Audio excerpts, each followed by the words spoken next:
Good morning everybody. आज हम start करने वाले हैं बीएससी फाइनल ईयर का टॉपिक है क्वांटम मैकेनिक्स, यानी यूनिट फर्स्ट की हम बात करने वाले हैं। भाई यहाँ पे यूनिट फर्स्ट में क्या है, क्वांटम मैकेनिक्स की अपन बात करने वाले हैं। इससे पहले अपन ने 2 यूनिट खत्म कर दी है भाई, यूनिट 3rd एंड 4th, और मैंने उसमें बात की थी किसकी, फोटोकेमिस्ट्री की और स्पेक्ट्रोस्कोपी की मैंने बात कर दी भाई, वहाँ पे ख़त्म कर दी है। आज मैं यहाँ पे बात करूँगा भाई कि क्वांटम मैकेनिक्स होती क्या है। क्वांटम मैकेनिक्स के बारे में मैं यहाँ पे बात करने वाला हूँ आपसे, ठीक है। तो यहाँ पे हम देखेंगे बेसिकली क्या देखेंगे भाई क्वांटम के अंदर, कि जो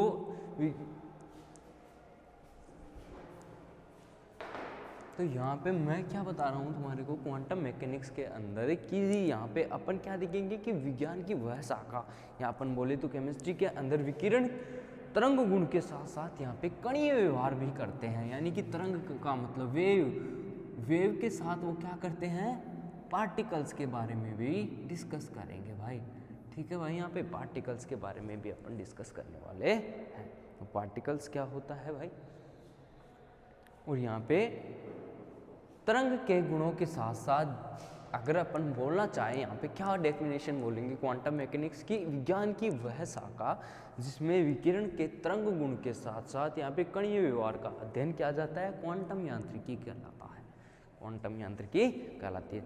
साथ ही साथ अगर मैं एक बात और बोलूँ यहाँ पे कि पदार्थ के अंदर अपन को पता है कणों के साथ साथ वहाँ पे क्या होता है, तरंग गुणों का भी अपन यहाँ पे क्या करते हैं, अध्ययन करते हैं भाई। कोई पदार्थ है अपने पास, कोई भी पदार्थ है, मान लिया कोई भी वहाँ पे क्या है पदार्थ, तो इस पदार्थ क्या करता है कि वहाँ पे वेव के साथ साथ, वहाँ पे तरंग के साथ साथ वहाँ पे कणीय गुणों का भी अध्ययन किया जाता है, यानी कणों के तरंग गुणों का अध्ययन भी किया जाता है। तो इसको बोलते हैं हम तरंग यांत्रिकी, ठीक है भाई, वेव मैकेनिक्स में भी बोलते हैं। इतनी बात समझ में आ गई होगी भाई। और अगर मैं बात करना चाहूँ वैसे मैकेनिक्स के बारे में, अगर मैं बात करूँ, मैकेनिक्स यहाँ पे 3 प्रकार की होती है भाई। मैकेनिक्स की अगर मैं बात करूँ तो यहाँ पे 3 प्रकार से पढ़ते हैं अपन, क्लासिकल मैकेनिक्स, क्वांटम और एक और होती है। तो वहाँ पे अपन क्या करते हैं मैकेनिक्स के अंदर, क्वांटम मैकेनिक्स के अंदर क्या करते हैं कि कोई माइक्रो पार्टिकल से लेके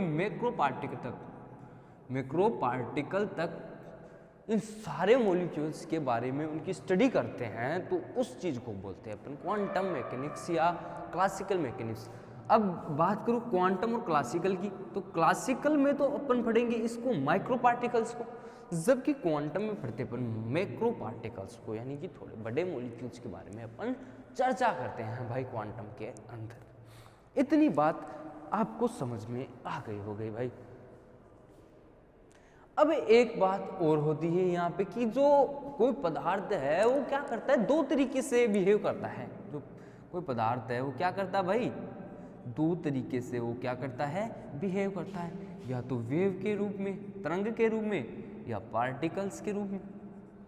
अब यह क्या होती है कि पदार्थ की दोहरी प्रकृति माना जाता है, जो दे ब्रोगली ने दी थी। कैसे कि जो पदार्थ होता है वो वेव के रूप में भी काम करता है, और यहाँ पे पार्टिकल्स कणों के रूप में भी व्यवहार प्रदर्शित करता है। यानी अगर मैं बोलना चाहूँ तो क्या बोलूँगा कि क्वांटम यांत्रिकी विकिरणों की दोहरी प्रकृति पर आधारित होता है, या क्वांटम जो मैकेनिक्स है वो क्या होती है, पदार्थ की मेटल की दोहरी प्रकृति पर आधारित होता है भाई। जबकि तरंग यांत्रिकी पदार्थ की दोहरी प्रकृति पर आधारित नहीं होता भाई। जो पदार्थ की क्वांटम यांत्रिकी विकिरण जो होती है, वेव जो होती है, वो तो दोहरी प्रकृति पर आधारित होती है, परंतु जो यांत्रिकी पदार्थ है, क्वांटम यांत्रिकी पदार्थ की दोहरी प्रकृति पर आधारित नहीं होता। यानी कि तरंग जो होती है वो क्या होती है, क्वांटम यांत्रिकी पे कोई आधारित नहीं होती भाई। इतनी बात आपको समझ में आ गई होगी भाई। अगर मैं एक डेफिनेशन देना चाहूँ यहाँ पे तो क्या दूंगा भाई, ऊर्जा व पदार्थ दोनों में तरंग व कण के लक्षण पाए जाते हैं। तरंग यांत्रिकी व क्वांटम यांत्रिकी के परिणाम पूरी तरह से एक समान होते हैं, अतः इनका अध्ययन एक साथ किया जाता है। अब यहाँ पे ये बात तो आपको समझ में आ गई होगी भाई कि क्वांटम से मतलब क्या है। अरे भाई क्वांटम में अपन बहुत कुछ डिस्कस करने वाले हैं, मेजर टॉपिक है आपका, ठीक है भाई, मेजर टॉपिक है। और यहाँ पे मैं आपको बता दूं कि जो अलग अलग रूल्स हैं यहाँ पे क्वांटम के अंदर, भाई साहब हर्मिशियन ऑपरेटर ये आगे आते हैं।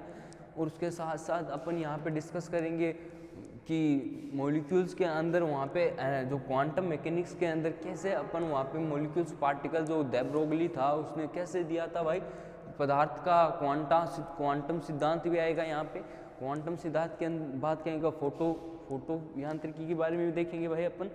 तो ये सारी बातें अपन यहाँ पे देखेंगे।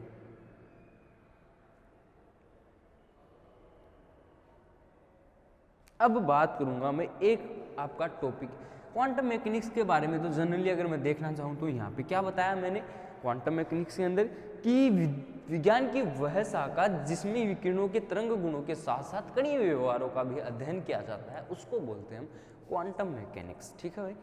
अब अगर मैं बात करूं यहाँ पर किस चीज की, इसके अलावा अगर मैं बात करूं तो अब आती है अपने पास ब्लैक बॉडी रेडिएशन, यानी जिसे हम बोलते हैं कर्षणिका विकिरण। कर्षणिका विकिरण क्या होती है? Black body radiation. ठीक है भाई, ये क्या होती है ब्लैक बॉडी रेडिएशन से मतलब क्या है?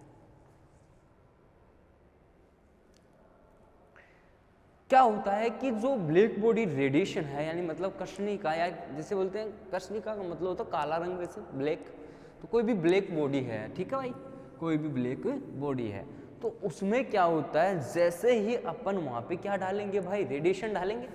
और रेडिएशन क्या होगी भाई वहां पे, इसके द्वारा जो पदार्थ है कर्षणिका की जो वो है उसके द्वारा क्या करा जाएगा, वहां पे रेडिएशन को एब्जॉर्ब करा जाएगा। तो यहाँ पे कर्षणिका से मतलब या ब्लैक बॉडी से अगर मैं रेडिएशन से मतलब समझूं तो यहाँ पे एक ही मतलब होता है भाई एब्जॉर्प्शन से। यहाँ पे जो आपतित और परावर्तित, जो रिफ्लेक्टेड और ट्रांसमिटेड जो लाइट्स होती है उनका कोई रोल नहीं होता है यहाँ पे कर्षणिका के अंदर। यानी कि इसके अंदर कर्षणिका की अगर मैं बात करूँ तो यहाँ पे एक चीज अपन बोल सकते हैं कि ब्लैक बॉडी यानी ब्लैक बॉडी रेडिएशन से मतलब है कि ये आदर्श सतह होती है। एक क्या होती है? आदर्श सतह होती है जो अपने ऊपर गिरने वाली सभी विकिरणों को क्या करेगी, एब्जॉर्ब करेगी, एब्जॉर्ब कर लेती है। अर्थात यहाँ पे जो परावर्तित और अपवर्तित जो लाइट्स होती है, परावर्तित या पारगमी जो ट्रांसमिटेड जो लाइट होती है उसको क्या करती है, वो विकिरणों की मात्रा क्या होती है कर्षणिका के लिए शून्य होती है भाई।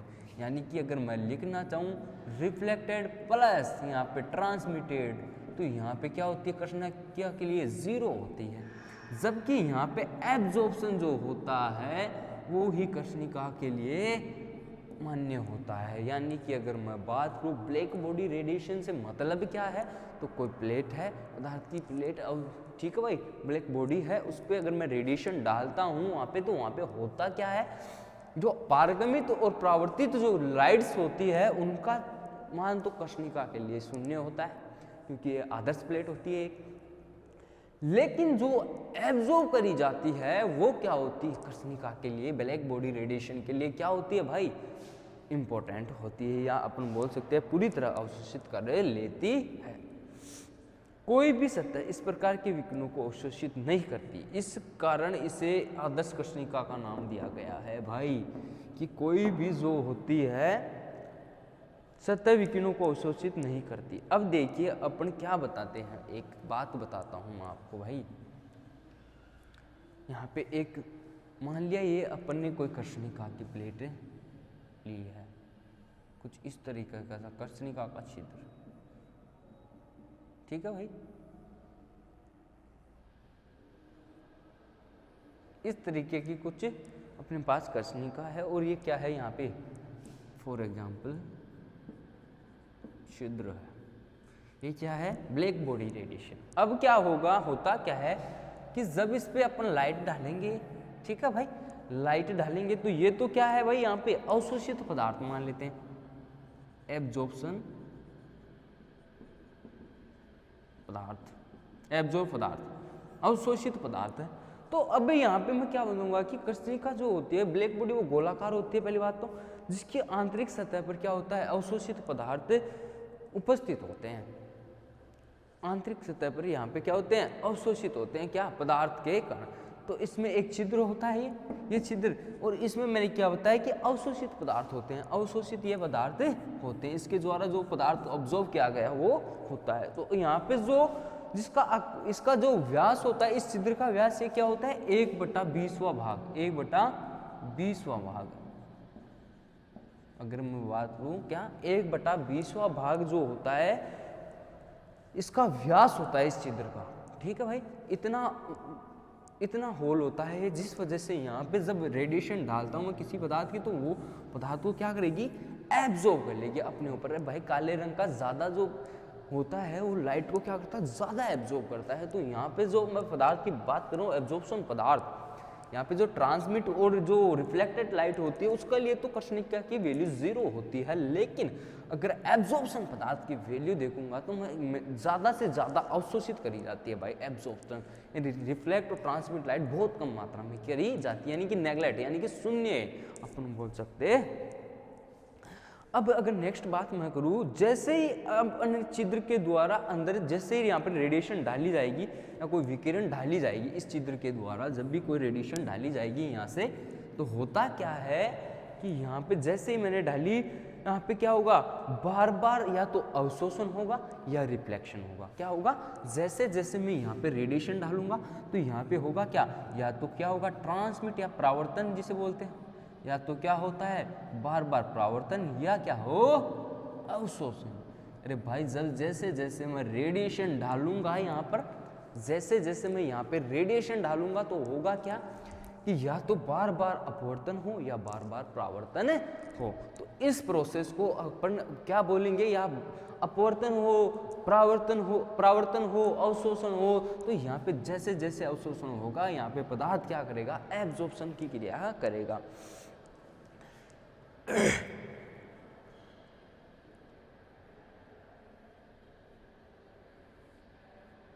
अब क्या होगा कि कर्षणिका को जैसे ही ब्लैक बॉडी को जैसे ही मैं गर्म करूंगा हीट दूंगा तो यहाँ पे होगा क्या, वो रेडिएशन क्या करेगा उत्सर्जित करेगा, या रेडिएशन यहाँ पे क्या करेगा भाई उत्सर्जित करेगा, रेडिएशन यहाँ पे उत्सर्जित करेगा भाई, रेडिएशन यहाँ पे उत्सर्जित करेगा। तो अगर मैं बोलूं कि जैसे जैसे मैंने कि कर्षणिका ऐसी होती है भाई, फॉर एग्जांपल इसमें ये होल होता है, इसका कितना भाग होता है, यहाँ का व्यास कितना हो 1/20वां भाग होता है, ठीक है। तो अगर मैं क्या बोलूँगा जैसे जैसे मैं यहाँ से रेडिएशन डाल रहा हूँ छिद्र के दौरान, तो यहाँ पे परावर्तन और अवशोषण की क्रिया होती है बार बार। तो यहाँ पे पदार्थ को क्या करा जाएगा, इस पे एब्जॉर्ब करा जाएगा, पदार्थ को क्या करा जाएगा एब्जॉर्ब। अब मैं क्या करूँगा जैसे ही इसको हीट दूंगा, इस ब्लैक बॉडी को जैसे ही मैं हीट दूंगा तो यहाँ पे क्या होगा, यहाँ पे होता क्या है जैसे ही मैं हीट दूंगा ये रेडिएशन को क्या करेगा उत्सर्जित करेगा। लेकिन इसके अलावा अगर मैं ठंडे या कम ताप पर इसको गर्म रखूंगा, ठंडे या कम ताप पर रखूंगा, तो यहाँ पे होगा क्या रेडिएशन जो होंगी उनका क्या होगा, जो प्रकाश का क्या कर लेगी ये और ज्यादा अवशोषण कर लेगी भाई। जैसे मैं ठंडा या कम ताप पर रखूंगा तो ये कर्षणिका जो होगी वो या तो ये और ज्यादा विकिरणों का अवशोषण कर लेगी, जिससे हम गर्म करने पर हमें स्पेक्ट्रम के सभी प्रकार के विकिरण अवशोषित होने चाहिए। यानी कि जैसे जैसे मैं यहाँ पे क्रिया करूँगा तो क्या होगी, गर्म करूँगा तो जैसे जैसे मैं रिएक्शन करवाऊँगा यहाँ पे गर्म करूँगा तो यहाँ पे होगा क्या कि मैंने क्या करा पहले गर्म करा तो उत्सर्जित हुई, लेकिन जैसे ही मैंने ठंडा और या कम ताप पे रखा तो वहाँ पे भाई प्रोसेस क्या हुई और ज़्यादा अवशोषित हो गई। तो अब क्या करूँगा मैं एक ब्लैक बॉडी को धीरे धीरे गर्म करूँगा ना, तो अलग अलग प्रकार के विकिरण प्राप्त होते हैं अपन को। फॉर एग्जाम्पल विकिरण कैसे, मतलब अलग अलग कलर की अपन को क्या मिलेगी रेडिएशन मिलेगी भाई, अलग अलग कलर की वहाँ पे क्या मिलेगी रेडिएशन या स्पेक्ट्रा अपन को देखने को मिलेगा। तो IR जब रेडिएशन की अगर मैं बात करूँगा, IR रेडिएशन में IR रेडिएशन की मैं जब बात करूँगा तो IR रेडिएशन जब करूँगा मैं बात, तो यहाँ पे जो विकिरण होगी लैम्डा क्या होगा यहाँ पे, अरे IR में अपन ने देखा था कि लैम्डा क्या होता है घटता जाता है भाई, घटता है। अरे कैसे अपन ने एक बार देखा था, radio wave, microwave, UV, sorry IR radio wave, microwave, IR UV visible, IR x ray और गामा रे, कुछ ऐसा ही होता है भाई। तो इधर से इधर जैसे जाऊंगा मैं, लैम्डा क्या होगा भाई, डिक्रीज होता जाएगा, डिक्रीज।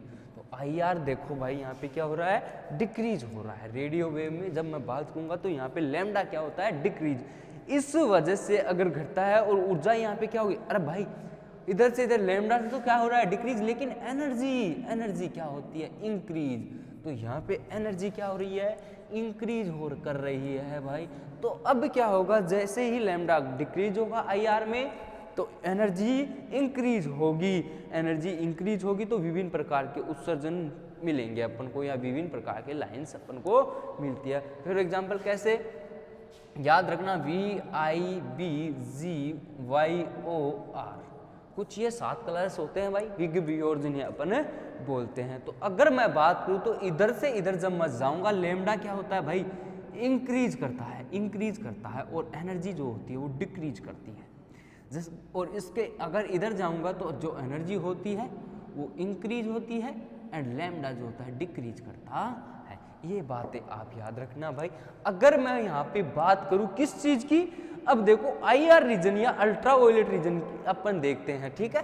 तो यहाँ पे अगर मैं बात करूँ किसकी, रेड, फिर अपने पास ऑरेंज, फिर अपने पास येलो, ठीक है भाई, फिर ग्रीन, ठीक है, उसके बाद में ब्लू, इंडियन नील, ठीक है भाई, इंडिगो एंड वॉयलेट। तो अब अगर मैं बात करूं तो इधर से इधर, ऊपर से नीचे अगर मैं जा रहा हूं IR रीजन में, ठीक है भाई, ये सारी किस में हो रही है, IR रीजन में पढ़ रहे हैं अपन। क्यों, यहाँ पे क्या हो रहा था, लैम्डा डिक्रीज और एनर्जी क्या हो रही थी, इंक्रीज। तो अगर मैं ऊपर से नीचे जाता हूँ या रेड से किधर जा रहा हूँ, वॉयलेट की तरफ अगर जाता हूँ, तो यहाँ पे जो लैम्डा है वो क्या होता है भाई, डिक्रीज कर रहा है, ठीक है भाई। ये एक ही बात है, मैंने बता दी पहले। लेकिन अगर आप IR रीजन की अगर मैं बात कर रहा हूँ यहाँ पे, तो यहाँ पे देखो जो कलर्स अपन को मिले, टेम्परेचर कम करने पर या कम बढ़ाने पर यहाँ पे क्या हुई, ऊर्जा उत्सर्जित हुई, और उस जो उत्सर्जित एनर्जी है वो अलग अलग कलर्स के अंदर क्या हुई, रिफ्लेक्टेड हुई। और अब वहाँ पे कलर क्या मिले अपन को, ये वाले कलर मिले। अरे भाई तभी तो अपन बोलते हैं ट्रेन की जो पटरियां होती हैं उन पर रेड लाइट होती है। क्यों, क्योंकि उनका लैम्डा जो तरंगदैर्ध्य है वो ज़्यादा होता है भाई, इस वजह से वो दूर से दिखाई दे जाती है। लेकिन ऐसा जो वॉयलेट कलर होता है वो ऐसा नहीं होता, इस वजह से वहाँ पे होता क्या है, इसको यूज नहीं करते, इसको ही यूज करा जाता है। तो यहाँ पे अगर मैं बोलूँ कृष्णिका का रोल क्या है भाई, रोल क्या है, यहाँ पे एक आदर्श होता है एक, ठीक है, आदर्श सतह है एक। तो यहाँ पे जैसे ही कोई रेडिएशन, ये गोलाकार होती है फर्स्ट ऑफ ऑल, और ये कोई छिद्र है जहाँ 1/20वां भाग इसका व्यास होता है। तो अगर मैं जैसे इस पे रेडिएशन डालूंगा तो उसमें 2 प्रोसेस होती है, या तो परावर्तन होगा या अवशोषण होगा बार बार। तो यहाँ पे होगा क्या, परावर्तन और अवशोषण के दौरान यहाँ पे पदार्थ को क्या कर लिया जाएगा, एब्जॉर्ब कर लिया जाएगा भाई।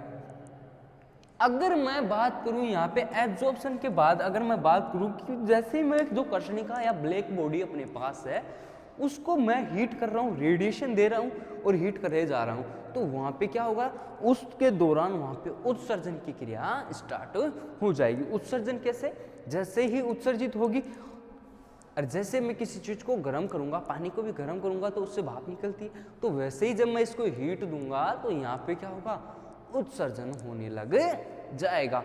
लेकिन जैसे मैं इसको ठंडा या कम ताप पे रखूंगा, ये क्या करेगी, पुनः अवशोषण की प्रक्रिया चालू कर देगी। इतनी बात समझ में आ गई होगी भाई। लेकिन जब IR रेडिएशन, जो IR रेडिएशन या IR रीजन है, उसके अंदर होता क्या है, जैसे ही मैं इसको हीट दूंगा, यहाँ पे अपन को क्या मिलेंगी, उत्सर्जित जो लाइट्स हैं वो अलग अलग कलर में अपन को ऑब्जर्व होगी, और वो होती है विग वियोर, जिसे अपन बोलते हैं, यानी कि red, orange, yellow, green, blue, indigo, violet, ये क्या होते हैं, यहाँ पर कलर्स अपन को मिलते हैं। और मैं जब ऊपर से नीचे जा रहा हूँ यहाँ पे तो लैम्डा की वैल्यू जो है डिक्रीज हो रही है। और यहाँ पे होता क्या है भाई, आई आर में देखिए भाई, आई आर इधर से इधर जा रहा हूँ, लैम्डा डिक्रीज, एनर्जी इंक्रीज। तो ये सारी बातें आपको अच्छे से पता होनी चाहिए भाई। ये होती है आपकी ब्लैक बॉडी रेडिएशन। ठीक है भाई, अगर मैं अभी एक ग्राफ के द्वारा समझाऊं इन बातों को आपको, तो देखिए भाई कैसे समझिएगा एक बात।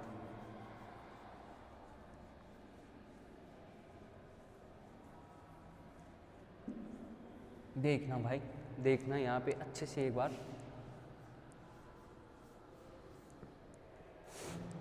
एक एक बातें भाई अच्छे से सीखेंगे, एक एक बातें यहाँ पे अपन क्या करेंगे, अच्छे से डिस्कस करेंगे भाई। देखना, ये कोई मैंने ग्राफ यहाँ पे कोई प्लॉट करा है, ठीक है भाई, ये मैंने कोई ग्राफ यहाँ पे प्लॉट करा। अब यहाँ पे होता क्या है, यहाँ पे होता क्या है कि अपन को कुछ इस तरह की वेव मिल जाती है, ऐसे कोई वेव मिलती है, जिनकी अगर मैं टेम्परेचर T1 की बात करूं, फिर T2 की बात करूं, ये T3 की बात करूं, और यहाँ पे T4 की अगर मैं बात करता हूं, तो यहाँ पे ये माना अपने लैम्डा M1, फिर ये माना मैंने यहाँ से यहाँ तक का लैम्डा M2, फिर माना मैंने लैम्डा M3, और लास्ट मैंने यहाँ पे क्या माना भाई, लैम्डा M4 की अगर मैं बात करूँगा, M3, M2, M1 की अगर मैं बात करूँगा, तो यहाँ पे होता क्या है, टेम्परेचर सबसे ज़्यादा अपन को पता है इसका है। अगर टेम्परेचर देखूँ C4 greater than C3 greater than C2 greater than T1, T4, T3, T2, T1, ये अपन को पता है टेम्परेचर का यहाँ पे क्या हो रहा है, ऑर्डर है। अब मैं बात करूं यहाँ पे लैम्डा, अरे भाई जैसे जैसे मैं टेम्परेचर इंक्रीज कर रहा हूँ, लैम्डा क्या हो रहा है, डिक्रीज। तो यहाँ पे ये वाले लैम्डा की वैल्यू ज़्यादा है भाई, अरे ज़्यादा है, यहाँ से यहाँ तक का लैम्डा ज़्यादा, एनर्जी गैप कम, ठीक है। तो यहाँ पे अगर लैम्डा की मैं वैल्यू देखूँगा तो क्या होगी, lambda M1, lambda M2, lambda M3 और लैम्डा M4, ठीक है भाई।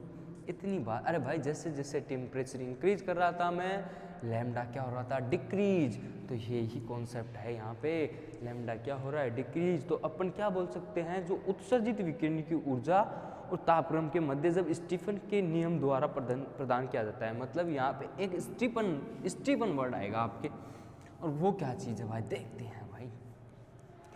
अब यहाँ पे एक रिलेशन आएगा, उत्सर्जित विकिरणें जो थी और कर्षणिका के तापक्रम के मध्य, यानी टेम्परेचर और उत्सर्जित विकिरणों के मध्य अपन यहाँ क्या देखेंगे, एक स्टीफन संबंध। स्टीफन से क्या है आपका, देखते हैं भाई, स्टीफन से मतलब क्या है, स्टीफन से मतलब क्या है। मैं यहाँ पे बात करूँगा भाई, उत्सर्जित विकिरणों की ऊर्जा और तापक्रम, कर्षणिका के ब्लैक बॉडी के तापक्रम के मध्य स्टीफन के नियम द्वारा अपन क्या देखेंगे, यहाँ पे रिलेशन देखेंगे भाई। तो इस नियम के अनुसार जब कर्षणिका के पृष्ठ के ऊपर इकाई क्षेत्रफल से उत्सर्जित होने वाली कर्षणिका की ऊर्जा कर्षणिका के परम ताप T के चौथी घात के समानुपाती होती है। अब भाई साहब इस नियम के अनुसार होता क्या है, जो कर्षणिका के द्वारा अवशोषित की गई जो एनर्जी है, ठीक है भाई, एक तो वो, लेकिन उसके अलावा एनर्जी जो होती है वो किसके डायरेक्टली प्रोपोर्शनल होती है, टेम्परेचर। यानी कि यहाँ पे उत्सर्जित की गई एनर्जी जो होती है वो क्या होती है, कर्षणिका के तापक्रम के परम ताप के चौथी घात के समानुपाती, यहाँ पे क्या होती है, समानुपाती होती है। तो इसको मैं यहाँ पे ऐसे और लिख सकता हूँ भाई, ई एनर्जी बराबर सिग्मा T4, और सिग्मा जो होता है यहाँ पे क्या होता है, स्टीफन कांस्टेंट। इतनी बात आपको समझ में आ गई होगी भाई। स्टीफन कांस्टेंट से मतलब क्या है, यहाँ पे देखिए भाई, स्टीफन कांस्टेंट का मतलब क्या है, या फिर इसको एक बार और एक चीज और बोल सकते हैं, स्टीफन बोल्ट्जमान कांस्टेंट भी बोल सकते हैं भाई। अब स्टीफन से मतलब क्या है भाई? स्टीफन से मतलब क्या है कि जो उष्मा गति है उसके आधार पर सिग्मा की जो वैल्यू होती है यहाँ पे स्टीफन की जो वैल्यू होती है वो होती है 5.669 इंटू 10 की पावर माइनस का 5 अर्ग से।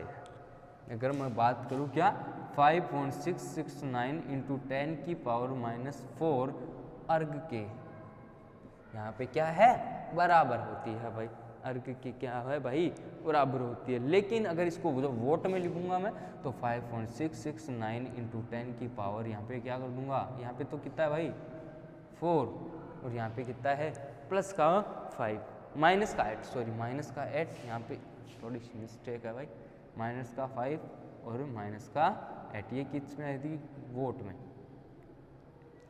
वोट ये होता है, इसकी वैल्यू अलग अलग है। ठीक है भाई, अर्ग में कुछ और है 10 की पावर माइनस का 5 और यहाँ पे 10 की पावर माइनस का 8 ही यहाँ पे क्या होती है स्टीफन कांस्टेंट की वैल्यू होती है भाई, स्टीफन कांस्टेंट की वैल्यू होती है।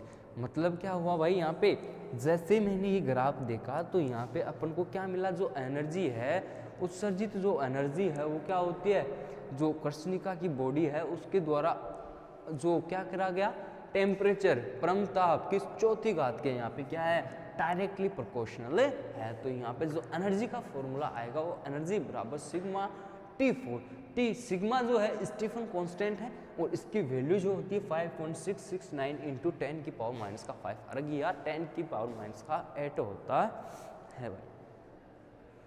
नेक्स्ट अगर यहाँ पे मैं बात करूँ तो क्या होगा भाई, यहाँ पे एक फिर देखिए कैसा ये फॉर्मूला है एक कैसे बनेगा भाई, देखिए यहाँ पर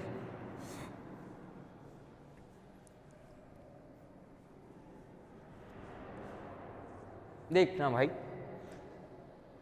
यदि कृष्णिका की सतह का मतलब एरिया लेके अपन भाई जितना कितना वो एरिया है कृष्णिका का एरिया कितना है ये चीज देखेंगे भाई यहाँ पे और इसके द्वारा अवशोषित की गई तो ये क्या हो जाएगा कि एनर्जी जो है एनर्जी का अपने पास फॉर्मूला क्या है सिग्मा T4 जो है, अगर जब मैं इसको एनर्जी अब मैं क्या बोलूं यदि कृष्णिका जो है या ब्लैक बॉडी जो है उसकी सतह का कुल एरिया A है, कुल एरिया क्या है यानी कि ब्लैक बॉडी का एरिया अपन ने माना A है, ठीक है। और इसके उत्सर्जन का समय क्या है, मतलब क्या हो उत्सर्जन का टाइम या समय क्या है, मान लिया अपन ने T है तो अब एनर्जी क्या हो जाएगी भाई A, ठीक है A T सिग्मा T4 ये लिख सकते हैं भाई, इसको ये लिख सकते हैं अपन। अरे माना मैंने ब्लैक बॉडी का जो एरिया है उसका A मान लिया, ये वाला एरिया A मान लिया तो और T समय तक यहाँ पे मैंने क्या किया उत्सर्जन किया तो यहाँ पे फॉर एनर्जी क्या है E बराबर है AT सिग्मा T4 अपने पास क्या ही एनर्जी। इतनी बात समझ में आ गई होगी भाई। अब कृष्णिका उत्सर्जन को देखकर क्या हुआ मैक्स प्लांक ने अपना सिद्धांत दिया, इस चीज को देखकर ये जो मैक्स प्लांक था उन्होंने अपना यहाँ पे क्या दिया नियम दिया।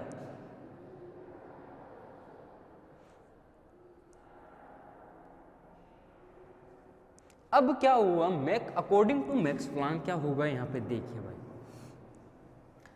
ये फॉर्मूला तो कृष्णिका को देख के स्टीफन रिलेशन कुछ ऐसा आया। अब इन सारी बातों को देखकर मैक्स प्लांक के दिमाग में क्या आया भाई, मैक्स प्लांक के दिमाग में आया कि जो कृष्णिका होती है वो रेगुलर तो उत्सर्जन करती नहीं भाई। उनका क्या कहना था अकॉर्डिंग टू मैक्स प्लांक जो थे उन्होंने क्या कहा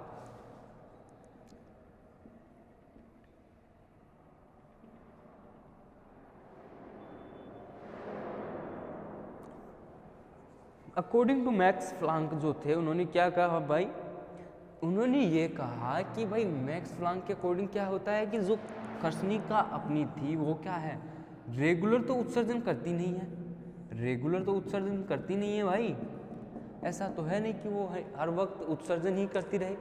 तो उन्होंने क्या कहा कि जो फोटोन है, ठीक है भाई, मैक्सवेल के अनुसार उन्होंने क्या कहा कि कभी निरंतर तो ये क्या करेगी एनर्जी का उत्सर्जन नहीं करती, वो क्या करती है ये डिस्क्रीट या विविक्त होकर ये क्या बंडलों के रूप में बंडल के रूप में क्या करती है, फोटोन का उत्सर्जन करती है, एनर्जी को क्या करती है भाई, उत्सर्जित करती है। या बंडल या पैकेट्स के रूप में क्या करती है, एनर्जी का यहाँ पे उत्सर्जन करती है। इस प्रकार जो उत्सर्जन होता है उसको असतत उत्सर्जन बोलते हैं भाई, असतत।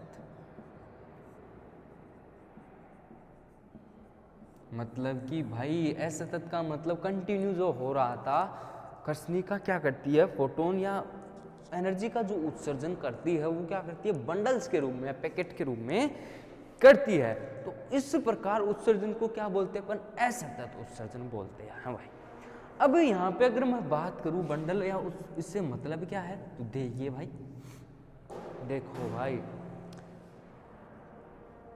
जो ये बंडल थे या पैकेट्स जिन्हें मैं बोला,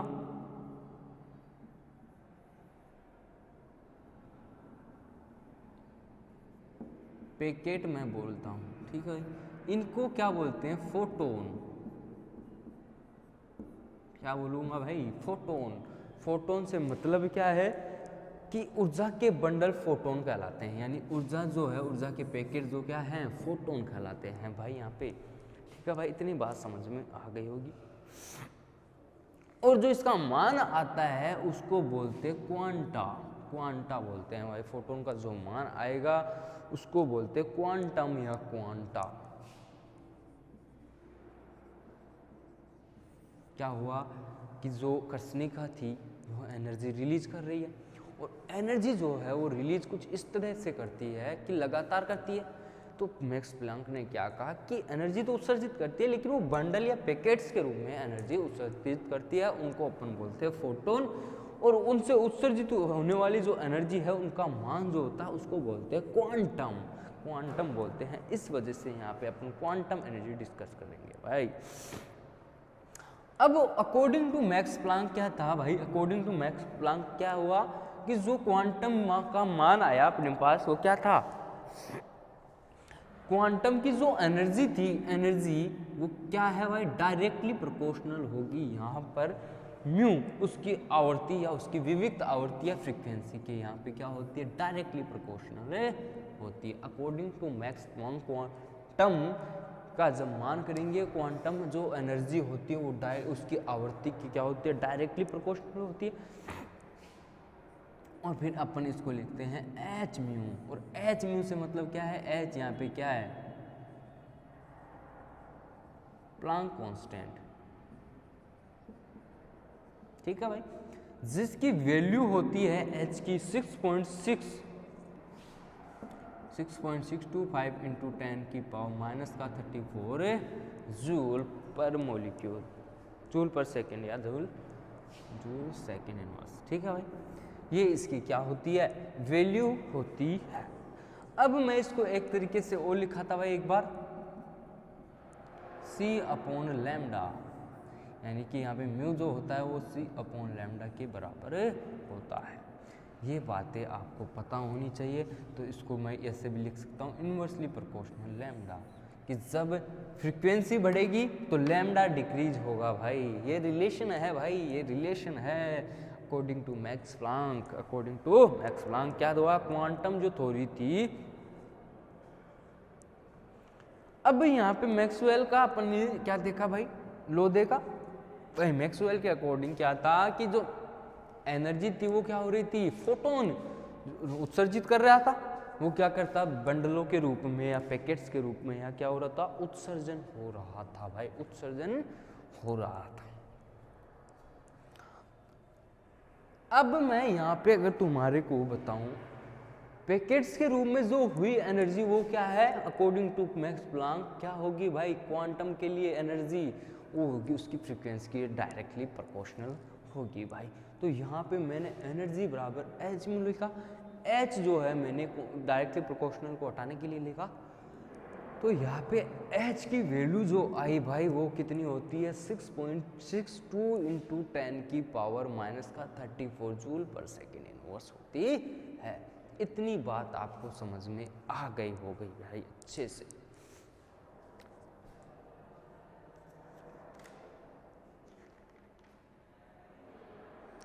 अब जो मैक्सवेल था ये सारी बातें लिख लीजिएगा भाई, एज इट इज, जैसे कैसे करके आना आपको। देखो भाई, अगर मैं यहाँ पे मैक्सवेल क्या बोला कि कोई भाई अपने पास ये कोई वेव होती है, ठीक है, वेव होती है, क्वांटम में वेव और पार्टिकल्स के बारे में देखते हैं अपन। तो यहाँ पे जो वेव होती है कुछ इस तरीके से चलती है भाई।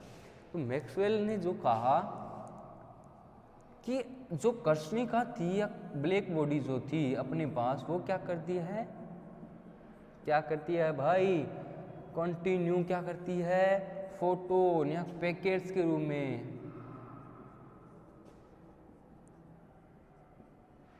एनर्जी उत्सर्जित करती है, एनर्जी को उत्सर्जित करती है भाई। उसको बोला उन्होंने क्वांटा। क्या बोला भाई, क्या बोला, फोटोन। अब उनको फिर बाद में क्या बोला, क्वांटम।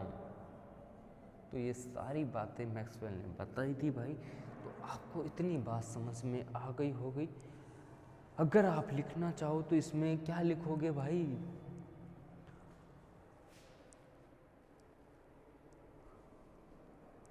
क्या लिखिएगा इसमें, कर्षणिका द्वारा उत्सर्जित विकिरणों को स्पष्ट करने के लिए मैक्स प्लांक ने अपना सिद्धांत दिया। इसके अनुसार कर्षणिका द्वारा विकिरणों का उत्सर्जन कभी भी निरंतर नहीं होता। कर्षणिका के द्वारा विकिरणों का उत्सर्जन जो होता है वो कभी भी लगातार नहीं होता, जबकि यह विविक्त बंडल या ऊर्जा के पैकेट के रूप में होता है। विविक्त बंडल या ऊर्जा के पैकेट में होता है। इस प्रकार के उत्सर्जन को हम बोलते हैं असतत उत्सर्जन, असतत उत्सर्जन, ठीक है भाई। उत्सर्जन के बंडल फोटोन कहलाते हैं तथा ऊर्जा के इस विविक्त मान को अपन क्या बोलेंगे, क्वांटा बोलेंगे या क्वांटम बोले। इस मान को क्या बोलेंगे, क्वांटम बोलेंगे भाई।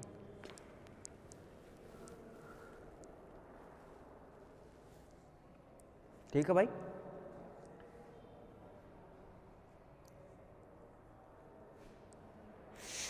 फिर मैंने बोला कि जो ऊर्जा के बंडल फोटोन कहलाएंगे, ऊर्जा के बंडल क्या कहलाएंगे, फोटोन, तथा ऊर्जा के इस विविक्त मान को क्वांटम कहते हैं। प्रत्येक क्वांटम की एनर्जी का मान विकिरण की आवृत्ति के क्या था भाई, डायरेक्टली प्रोपोर्शनल होता है। विकिरण की आवृत्ति के क्या होगा, डायरेक्टली प्रोपोर्शनल होता है। यानी E एनर्जी बराबर एच म्यू, एच बराबर प्लांक कांस्टेंट, एच यहाँ पे क्या है 6.625 इंटू 10 की पावर माइनस का 34 जूल। इतनी बात आपको समझ में आ गई हो गई भाई, इतनी बात आपको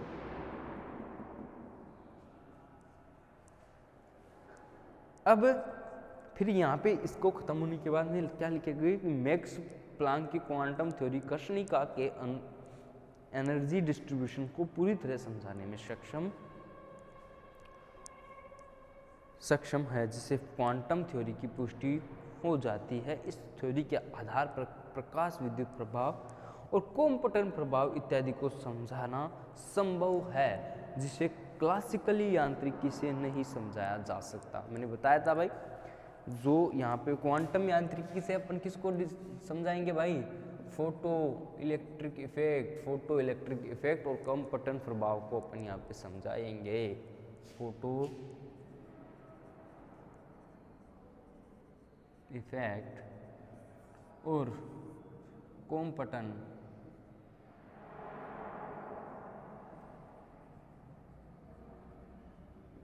इन दोनों को अपन यहाँ पे क्वांटम यांत्रिकी से समझा सकते हैं।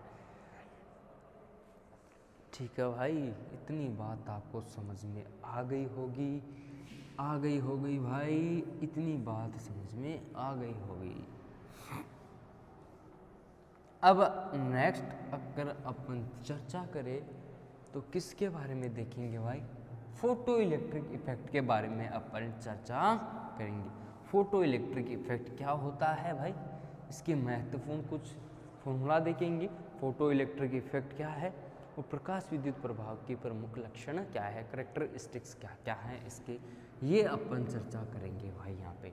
तो अगर मैं बात करूँ फोटो इलेक्ट्रिक इफेक्ट की, फोटो इलेक्ट्रिक इफेक्ट होता क्या है भाई, फोटो इलेक्ट्रिक इफेक्ट होता क्या है, फोटो इलेक्ट्रिक इफेक्ट से मतलब क्या है, देखिए भाई फोटो इलेक्ट्रिक इफेक्ट,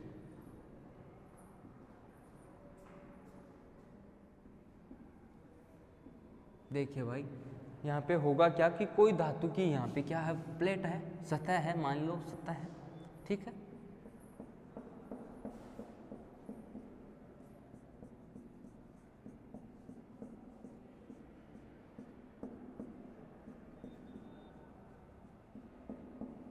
ये कोई प्लेट मैंने ली है भाई, तो धातु की कोई अपन ने क्या ली है, लिख लीजिएगा भाई, मेटल की क्या है, प्लेट, सतह है, स्वच्छ धातु की क्या है यहाँ पे, प्लेट।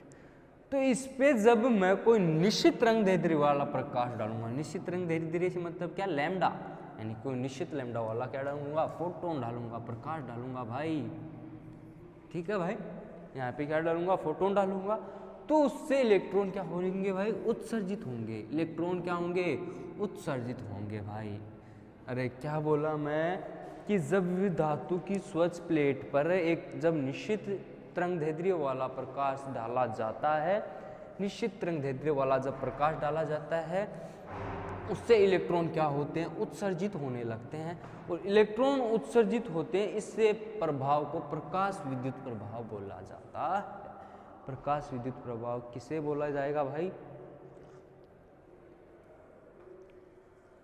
धातु की स्वच्छ प्लेट पर जैसे ही मैं फोटोन डालूंगा, जैसे ही मैंने फोटोन डाला, यहाँ पे क्या होगा, इलेक्ट्रॉन उत्सर्जित होने लग जाएंगे, इलेक्ट्रॉन उत्सर्जित होने लग गए, इलेक्ट्रॉन उत्सर्जित होने लगे,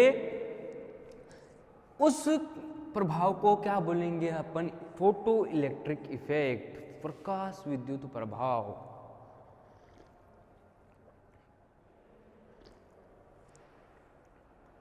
और ये जो रीजन किस में काम करेगी, या तो विजिबल या यूवी रीजन में ये काम होता है भाई। ये क्या होता है, ये मुख्यतः यूवी विजिबल और यूवी जो है अल्ट्रावायलेट क्षेत्र में प्रदर्शित होगा, यानी इसी में रेंज में वो क्या करेगा, लाइज करेगा। और अपन को पता है इसकी जो रेंज होती है वो 200 नैनोमीटर से लेकर के 800 नैनोमीटर के बीच लाइज करती है। मतलब इसी रेंज की यहाँ पे क्या कि फोटोन आएगा और तभी ये प्रोसेस हो पाएगी भाई, तभी ये प्रोसेस होगी और यहाँ से इलेक्ट्रॉन क्या होंगे, उत्सर्जित होने लग जाएंगे।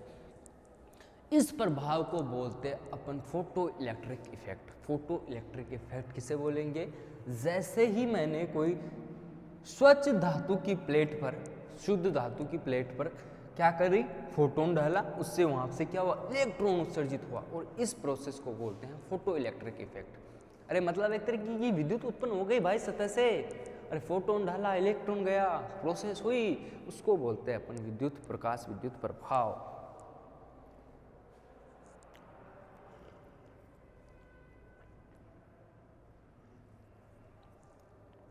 अब अगर मैं यहाँ पे बात करूं किसकी, यहाँ पे कैरेक्टरिस्टिक्स देखिए अपन इसके, प्रकाश विद्युत प्रभाव के प्रमुख लक्षण क्या है।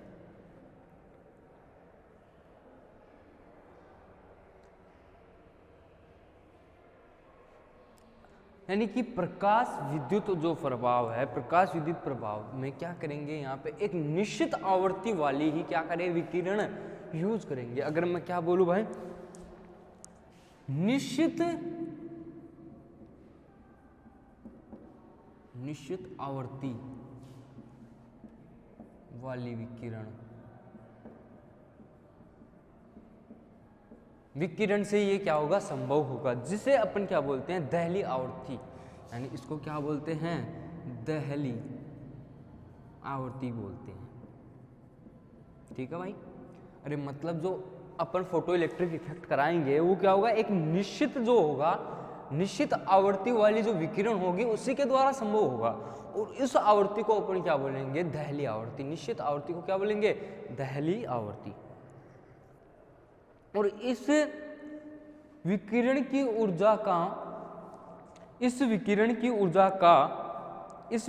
ऊर्जा के मान को दहली ऊर्जा विकिरण कहते हैं। यानी इस विकिरण की ऊर्जा के मान को दहली ऊर्जा विकिरण हम क्या कहेंगे? दहली ऊर्जा विकिरण कहेंगे।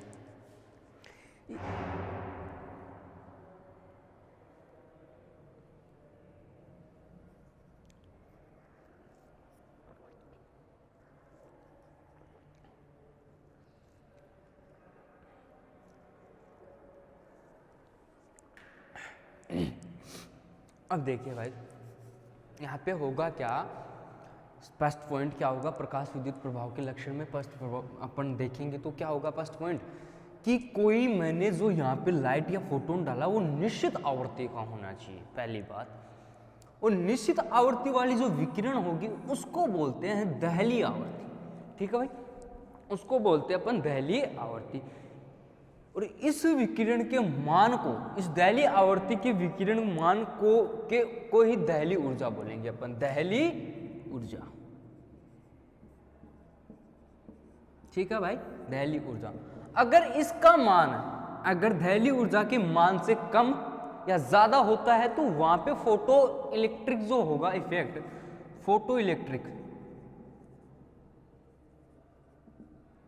अभी तो हो रहा है, लेकिन अगर इसके मान का क्या करूं, दहली ऊर्जा के मान से ज्यादा या कम ले लेता हूं तो वहां पे ये प्रोसेस नहीं होती। तो इस कारण यहाँ पे फर्स्ट पॉइंट अगर देखिए अपन मुख्य लक्षण में यहाँ पे डिस्कस करूं मैं, तो मैं क्या बोल रहा हूं कि निश्चित आवर्ती वाला या निश्चित आवर्ती वाली विकिरण होनी चाहिए। यहाँ पे क्या होना चाहिए? निश्चित आवर्ती वाली विकिरण द्वारा ये क्या होगा? फोटो इलेक्ट्रिक इफेक्ट, और उसको बोलते हैं दहली आवर्ती। और उस दहली आवर्ती वाली ऊर्जा से को क्या बोलेंगे? दहली ऊर्जा। अगर इसका मान यहाँ पे सही क्या वो ज्यादा या कम हो तो वहां पे फोटो इलेक्ट्रिक इफेक्ट काम नहीं करता भाई। पहली बात आपको समझ में आ गई हो गई भाई, पहली बात आपको समझ में आ गई होगी। अब मैं बात करूं कैरेक्टर 2 की, या लक्षण दूसरा क्या हो?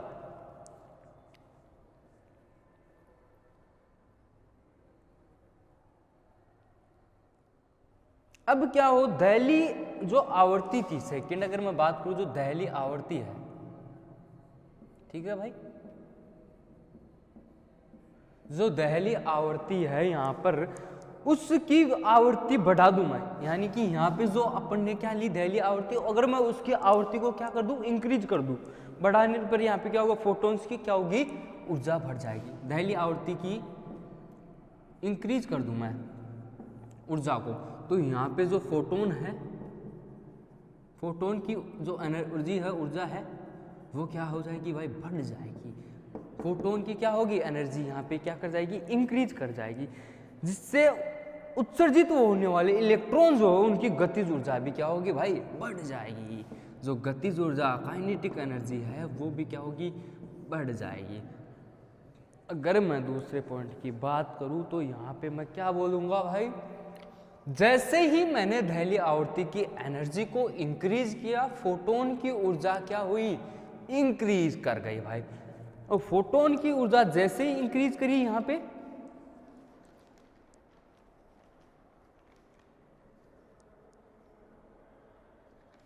हाँ भाई, फोटोन की ऊर्जा जैसे ही इंक्रीज करी यहां पे भाई साहब, काइनेटिक एनर्जी भी क्या हो जाएगी? इंक्रीज हो जाएगी। तो मैं क्या बोलूंगा कि दहली आवर्ती से विकिरणों की आवृत्ति बढ़ाने पर आपतित जो आने वाला फोटोन है उसकी ऊर्जा, अगर ऊर्जा भी क्या होगी? फोटोन्स की भी बढ़ जाएगी। इसके फलस्वरूप उत्सर्जित होने वाले जो इलेक्ट्रॉन है, यानी उत्सर्जित होने वाले जो इलेक्ट्रॉन है उनकी काइनेटिक एनर्जी भी बढ़ जाएगी भाई। क्या बोल रहा हूँ देखो, ये मैंने क्या ली थी? कोई प्लेट ली थी, अच्छे से समझो भाई। मैंने क्या डाला है कि यहाँ पे दहली आवर्ती है, दहली आवर्ती, अगर मैं क्या कर दूं, दहली आवर्ती का मान अगर यहाँ पे ज्यादा होता है, विकिरण जो आ रही है आवर्ती, तो यहाँ पे जो आपतित जो फोटोन है, ये जो आने वाला जो फोटोन है, उसकी जो ऊर्जा का मान क्या होगा, यहाँ पे इंक्रीज हो जाएगा। तो यहाँ पर होगा क्या, जो उत्सर्जित होने वाले इलेक्ट्रॉन्स है, ये वाले इलेक्ट्रॉन्स है, इनकी काइनेटिक एनर्जी क्या होगी, इंक्रीज हो जाएगी भाई। काइनेटिक जो एनर्जी है वो क्या हो जाएगी, इंक्रीज कर जाएगी। इतनी बात आपको समझ में आ गई होगी भाई कि दहली आवर्ती की वैल्यू या आवर्ती को मैं जैसे इंक्रीज करूंगा, यहाँ पे फोटोन की एनर्जी क्या होगी, यहाँ आने वाले जो फोटोन है उनकी एनर्जी क्या होगी, इंक्रीज। और जैसे ही फोटोन की एनर्जी इंक्रीज हो जाएगी तो इलेक्ट्रॉन जो बाहर जा रहे हैं उनकी जो एनर्जी है, काइनेटिक एनर्जी, वो क्या होगी भाई, वहाँ पे इंक्रीज हो जाएगी। तो ये सारी बातें हैं कैरेक्टरिस्टिक्स के अंदर। अपने क्या देखा भाई, पहला पॉइंट क्या देखा था कि जो अपन यहाँ पे जो रेडिएशन डालेंगे, ठीक है भाई, पहला पॉइंट अच्छे से सुनना, प्रमुख लक्षण अपन देख रहे हैं, डिस्कस कर रहे हैं कि फोटो इलेक्ट्रिक इफेक्ट होता क्या है बेसिकली। तो मैंने बताया कि यहाँ पे जैसे ये कोई स्वच्छ प्लेट है और इस पे जब मैं रेडिएशन डालूंगा, यहाँ पे रेडिएशन क्या कर रहा था, डाल रहा था भाई। तो यहाँ पे जैसे ही मैंने निश्चित आवर्ती की विकिरण का जिक्र किया, निश्चित आवर्ती की विकिरण से ही फोटो इलेक्ट्रिक इफेक्ट होगा, यानी कि जो ये आए वो क्या हो, निश्चित आवर्ती की होनी चाहिए, निश्चित आवर्ती की, ठीक है भाई, निश्चित आवर्ती की क्या होनी चाहिए, विकिरण होनी चाहिए। उस आवर्ती को बोलते हैं दहली आवर्ती। और दहली आवर्ती से जो उत्सर्जित विकिरणें होती है या इलेक्ट्रॉन्स होते हैं उनको बोलते हैं दहली ऊर्जा, यानी जो एनर्जी काम में आती है उसे बोलते हैं दहली ऊर्जा, ठीक है भाई, दहली ऊर्जा। तो यहाँ पे होगा क्या कि इस आवर्ती की दहली जो है या तो कम हो या ज्यादा हो, आवर्ती क्या हो, कम हो या दहली ऊर्जा से या ज्यादा हो, तब क्या होगा, वहां पे फोटो इलेक्ट्रिक इफेक्ट क्या होगा, नहीं होगा। सेकंड पॉइंट मैंने क्या बोला कि जो दहली आवर्ती की क्या कर दूं मैं, दहली आवर्ती जो आने वाली दहली आवर्ती है उसको बढ़ा दूं, इंक्रीज कर दूं, तो वहां पे जो फोटोन की ऊर्जा है वो क्या होगी, इंक्रीज हो जाएगी। उससे काइनेटिक एनर्जी क्या होगी, उसकी आने वाले फोटोन की एनर्जी इंक्रीज। तो यहाँ पे जो जाएगा इलेक्ट्रॉन जा रहा है उसकी क्या होगी, काइनेटिक एनर्जी है वो क्या हो जाएगी भाई, इंक्रीज हो जाएगी। इतनी बात समझ में आ गई होगी भाई, इतनी बात आपको समझ में आ गई होगी। यानी मैं क्या बोल सकता हूँ, यहाँ पे 2 पॉइंट अपने पास आए, दहली आवर्ती का जिक्र किया अपन ने। अब अगर मैं यहाँ पे थर्ड बात करूँ किसकी भाई, देखना 2 पॉइंट अपन ने देखे फोटो इलेक्ट्रिक इफेक्ट के अंदर। अब अगर मैं थर्ड पॉइंट की बात करूं,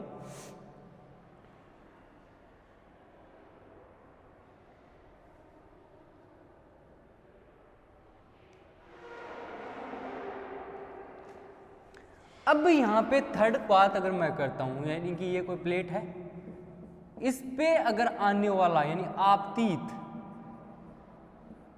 आपतित होने वाला या आने वाला जो प्रकाश है या विकिरणें है उनकी तीव्रता बढ़ा दूं, मैं उनकी क्या कर दूं, तीव्रता को क्या कर दूं, फिर स्पीड को क्या कर दूं, बढ़ा दूं, ठीक है भाई। तीव्रता अगर बढ़ा दूंगा तो यहाँ पे उत्सर्जित इलेक्ट्रॉन की संख्या भी बढ़ जाएगी। तो यहाँ पे जो उत्सर्जित इलेक्ट्रॉन है वो क्या कर जाएंगे, उनकी संख्या क्या होगी, बढ़ जाएगी भाई। बढ़ने की वजह से विकिरण की आवृत्ति जो है, विकिरण की आवृत्ति दहली आवृत्ति के बराबर हो जाएगी, यानी कि विकिरण की आवृत्ति जो है वो दहली आवृत्ति के बराबर हो जाएगी भाई। इतनी बात समझ में आ गई होगी। ये थर्ड पॉइंट क्या है, जैसे ही मैं जो प्रोटॉन डाल रहा हूँ उसकी अगर मैं क्या कर दूं, तीव्रता बढ़ा दूं, तो निकलने वाला इलेक्ट्रॉन क्या होगा, उसकी भी तीव्रता बढ़ जाएगी, इलेक्ट्रॉन बढ़ जाएगी। तो यहाँ पे 2 पॉइंट मैंने आपसे डिस्कस करे, 3 पॉइंट डिस्कस करे, ठीक है भाई, 3 पॉइंट मैंने यहाँ पे डिस्कस करे। आगे मैं इसको दोबारा से डिस्कस करूंगा। आज के लिए इतना ही भाई। हाँ, तो गुड मॉर्निंग बच्चों। अपन क्या देख रहे थे, क्वांटम मैकेनिक्स की अपन बात कर रहे थे भाई। क्वांटम मैकेनिक्स के बारे में अपन पढ़ाई कर रहे थे और अपन ने क्वांटम मैकेनिक्स के अंदर क्या क्या देख लिया था भाई, क्या क्या देख लिया था क्वांटम मैकेनिक्स के अंदर। क्वांटम मैकेनिक्स के अंदर अपन ने देखा था स्टीफन एक फॉर्मूला आया था अपने पास एनर्जी का, क्या आया था formula, areas into time into sigma और T4। यानी कि अगर मैं बात करूँ यहाँ पे किसकी, एनर्जी के फॉर्मूले की, तो यहाँ पे अपने पास क्या आया था, एनर्जी जो होती है उसके जो अपने पास कृष्णिका थी या ब्लैक रेडिएशन थी उसकी क्या थी, ए यानी क्षेत्रफल, और टी टाइम तक जो अपन ने रेडिएशन गिरा रहे थे उसके बारे में, एंड सिग्मा यहाँ पे स्टीफन कांस्टेंट था जिसकी अपने को पता है वैल्यू कितनी थी 5.669 इंटू 10⁻⁻5 अर्ग सेकेंड इनवर्स सेंटीमीटर। अच्छा, तो ये अपने पास क्या आया था इसका। फिर अपन ने एक बात और डिस्कस की, ई डायरेक्टली प्रोपोर्शनल म्यू, और ई बराबर होता है एच म्यू। ई बराबर क्या होता है भाई, एच म्यू के होता है। तो यहाँ पे मैंने बताया था कि कोई कृष्णिका थी, ब्लैक बॉडी थी, उस पर क्या था, जो रेडिएशन आ रही थी, इसका 1/20वां भाग था व्यास, इसके छिद्र का व्यास कितना था, 1/20वां हिस्सा था। तो यहाँ पे क्या हो रही थी, रेडिएशन का क्या हो रहा था, एब्जॉर्प्शन, यानी पदार्थ का क्या हो रहा था, यहाँ पे एब्जॉर्प्शन हो रहा था। उसके बाद में अपन ने ये सारी बातें अपन ने देख कर ली थी भाई। अब उसके बाद में मैं यहाँ डिस्कस कर रहा था प्रकाश विद्युत प्रभाव, फोटो इलेक्ट्रिक इफेक्ट की अपन बातें कर रहे थे। फोटो इलेक्ट्रिक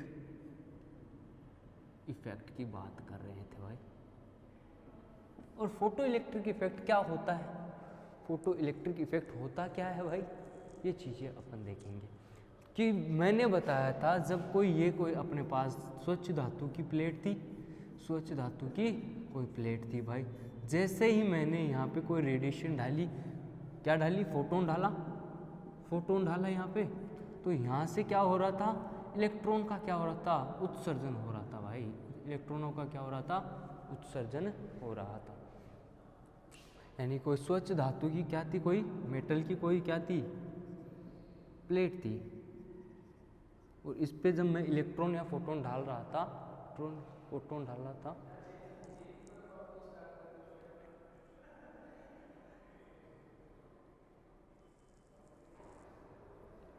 मेटल की कोई प्लेट थी, ठीक है भाई, मेटल की कोई प्लेट थी, उस पे अगर जब मैं फोटोन डाल रहा था, जब फोटोन डाल रहा था तो यहाँ से क्या हो रहा था, इलेक्ट्रॉन का क्या हो रहा था भाई, उत्सर्जन हो रहा था। इलेक्ट्रॉन क्या कर रहे थे, उत्सर्जित होकर बाहर निकल रहे थे। तो ये बातें मैंने आपको बताई थी कि धातु की स्वच्छ प्लेट पर जब एक निश्चित तरंग दैर्ध्य वाला फोटोन या निश्चित तरंग दैर्ध्य वाला हम क्या डाल रहे थे, प्रकाश डाला जा रहा था, तो उससे इलेक्ट्रॉन उत्सर्जित होते हैं। इसे प्रभाव को बोलते हैं विद्युत प्रकाश विद्युत प्रभाव, प्रकाश विद्युत प्रभाव उसको बोलते हैं। इससे अपन ने फिर देखा था कि ये यूवी एंड विजिबल रीजन में पढ़ते हैं। अपन क्या करते हैं भाई, यूवी और विजिबल रीजन के अंदर अपन क्या करते हैं, इसको पढ़ते हैं। और यूवी और विजिबल रीजन से मतलब क्या है, यूवी और विजिबल रीजन से है कि यहाँ पे 200 से 800 नैनोमीटर के बीच की जो रेंज होती है वो यहाँ पे क्या होती है, काम आती है भाई। इतने तरंग दैर्ध्य वाला यहाँ पे क्या होता है, लैम्डा जो होता है उसकी रेडिएशन की जो वेव होता है वो काम में आता। फिर मैंने बताया था प्रकाश विद्युत प्रभाव के जो लक्षण हैं वो क्या है। फर्स्ट अगर मैं बात करूँ यहाँ पे, फर्स्ट अगर मैं बात करूँ तो क्या है, फर्स्ट प्रकाश विद्युत, जब मैं क्या बोला था कि निश्चित आवर्ती की कोई विकिरण द्वारा संभव है, यानी कि कोई निश्चित आवर्ती की, जब से मैंने क्या डाली थी वहाँ पे विकिरण, और निश्चित आवर्ती की विकिरण डाली, उसको मैंने बोला था दहली आवर्ती। दहली आवर्ती से मैंने बताया था भाई कि दहली आवर्ती क्या है। उस दहली आवर्ती से निकलने वाली जो, अब मैंने क्या कहा था भाई, उस निकलने वाली विकिरण को क्या बोला था मैंने, उससे निकलने वाली विकिरण की ऊर्जा के मान को क्या बोला था भाई, दहली ऊर्जा। दहली ऊर्जा से मैं माना था। अब दहली ऊर्जा को मैंने फिर क्या बोला था, दहली ऊर्जा इस आवर्ती वाला विकिरण प्रकाश विद्युत प्रभाव उत्पन्न नहीं करता। यानी कि मैंने बोला था कि दहली ऊर्जा जो है इससे वैल्यू या तो कम हो या ज़्यादा हो, तो उस टाइम में क्या होगा, जो फोटोन है वो क्या करेगा, प्रकाश उत्सर्जित नहीं करेगा। फिर कंडीशन 2 मैंने क्या बताई कि दहली जो आवर्ती की विकिरण, अगर मैं दहली आवर्ती को बढ़ा दूं, यहाँ पे दहली जो आवर्ती है, दहली आवर्ती की बात अगर मैं करूं तो इसकी अगर मैं रेडिएशन को बढ़ा देता हूँ, इंक्रीज कर देता हूँ, बढ़ाने पर यहाँ पे फोटोन्स की जो ऊर्जा है, फोटोन्स की जो ऊर्जा है वो भी क्या हो जाएगी भाई, इंक्रीज। फोटोन एनर्जी जो होगी वो भी क्या हो जाएगी, इंक्रीज। तो अगर फोटोन जो एनर्जी इंक्रीज होगी तो वहाँ पे फोटोन की एनर्जी के बाद क्या होगा, उत्सर्जित होने वाले इलेक्ट्रॉन की जो काइनेटिक एनर्जी है, यानी उत्सर्जित जो इलेक्ट्रॉन है उनकी काइनेटिक एनर्जी है वो भी क्या होगी, इंक्रीज कर जाएगी भाई। थर्ड अगर मैं बात करूँ यहाँ पे थर्ड क्या है, थर्ड टॉपिक की अगर मैं बात करूँ तो वहाँ पे क्या होगा, मेटल की सतह पर जो आपतित होने वाले इलेक्ट्रॉन है या फोटोन है, विकिरण है, मेटल की सतह पर में जो आने वाले जो इलेक्ट्रॉन है आपतित, ठीक है भाई, आने वाले जो है आपतित जो मेटल की सतह पर आपतित होने वाले विकिरणों की तीव्रता बढ़ाने पर उत्सर्जित इलेक्ट्रॉन की संख्या बढ़ जाएगी भाई। तो यहाँ पे जो इलेक्ट्रॉन है उनकी संख्या क्या हो जाएगी, इंक्रीज, बढ़ जाएगी भाई, इंक्रीज हो जाएगी। तो वहाँ पे क्या होता है, वहाँ पे आवर्ती विकिरण की आवर्ती दहली आवर्ती के बराबर हो जाती है, यानी विकिरण की आवर्ती जो है वो क्या हो जाएगी भाई, दहली आवर्ती के जो है दहली आवर्ती की फ्रिक्वेंसी के बराबर हो जाएगी।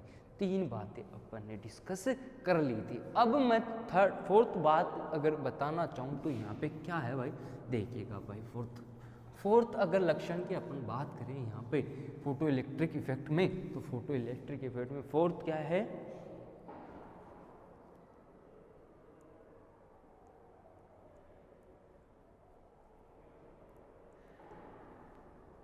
अब देखो फोर्थ यहाँ पे अगर मैं बात करूँ तो फोर्थ क्या होगा कि प्रकाश विद्युत प्रभाव पर, फोटो इलेक्ट्रिक प्रभाव पर धातु की प्रकृति का महत्वपूर्ण प्रभाव होता है, यानी धातु की जो प्रकृति होती है उसका महत्वपूर्ण प्रभाव होता है। क्योंकि जैसे कि पोटेशियम की कोई धातु है अपने पास, वो क्या करती है, पोटेशियम की धातु जो होती है प्रकाश विद्युत प्रभाव उत्पन्न कर देती है, यानी कि ये क्या करती है, फोटो इलेक्ट्रिक इफेक्ट क्या करती है, शो करती है।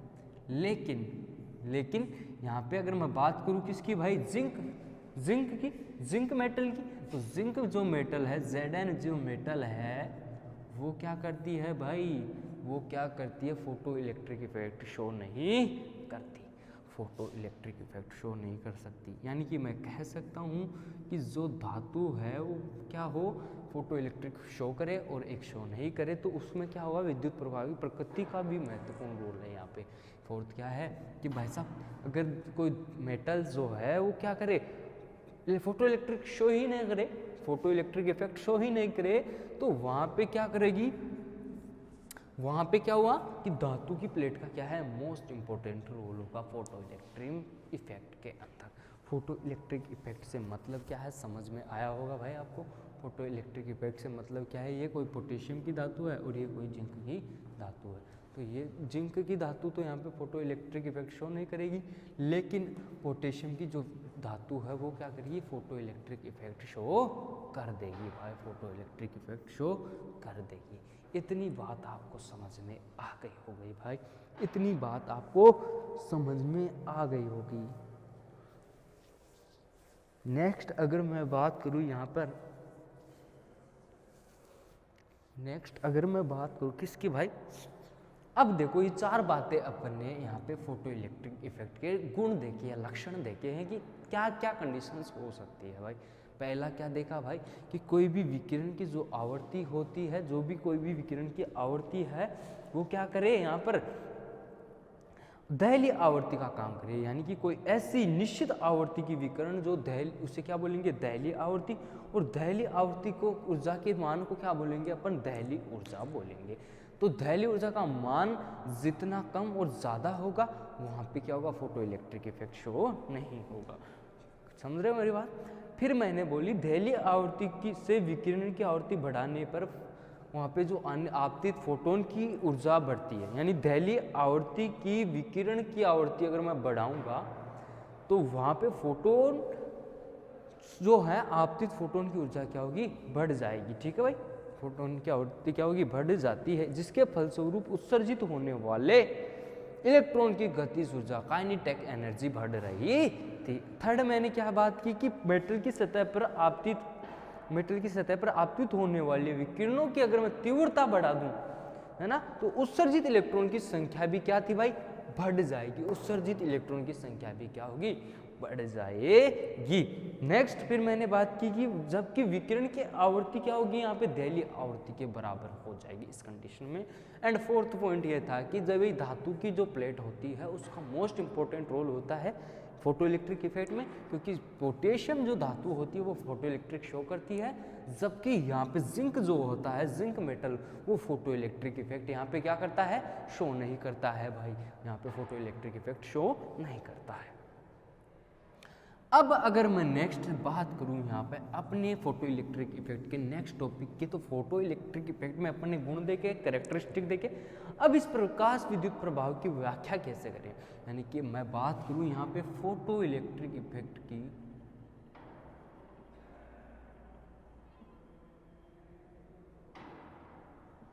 फोटो इलेक्ट्रिक इफेक्ट की व्याख्या के बारे में, यानी कि इसकी व्याख्या कैसे करें, ठीक है भाई। तो यहाँ पे क्या हुआ, आइंस्टीन ने प्रकाश विद्युत प्रभाव की व्याख्या की थी। जो आइंस्टीन थे,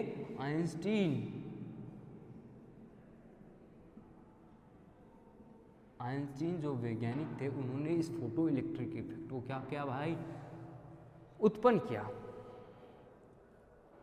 जो ये किस पे आधारित थी, आइंस्टीन के अकॉर्डिंग जो प्लांक का क्वांटम थ्योरी सिद्धांत पे ये क्या था, आधारित था भाई। सिद्धांत पे क्या था, ये आधारित था। आइंस्टीन ने जब फोटो इलेक्ट्रिक को दिया तो ये प्लांक के क्वांटा थ्योरी के आधार पर दी थी इसने, ठीक है भाई। तो यहाँ पे आइंस्टीन ने धातु की सतह पर जब कोई फोटोन गिराया तो दो प्रकार से काम में ली थी, यानी कि यहाँ पे जो आइंस्टीन थे उन्होंने जो फोटोन डाला, ठीक है भाई, फोटोन क्या करा भाई, सेकंड अपन लिखना चाहे तो यहाँ पे क्या लिखेंगे कि आइंस्टीन के अकॉर्डिंग जो फोटोन आपतित होने वाली जो फोटोन की ऊर्जा है, आपतित होने वाले फोटोन की ऊर्जा के आधार पर दो टाइप्स में यहाँ पे डिवाइड किया था भाई, ठीक है। तो पहली बात तो यहाँ पे क्या थी कि जो फोटोन ऊर्जा का एक भाग इलेक्ट्रॉन को मेटल की सतह से मुक्त कराने में काम में लिया जाता है, ऊर्जा के इस भाग को कार्यफलन ओमेगा कहते हैं। ओमेगा यानी कि कार्यफलन, पहली बात समझ रहे हो मेरी बात, कि धातु की प्लेट पर जैसे फोटोन का उत्सर्जन कराया अपन ने, तो एक भाग इलेक्ट्रॉन की मेटल की सतह से मुक्त कराने में काम में लिया जाता है। इस भाग को अपन क्या बोलते हैं, कार्यफलन ओमेगा। जबकि शेष बची एनर्जी या ऊर्जा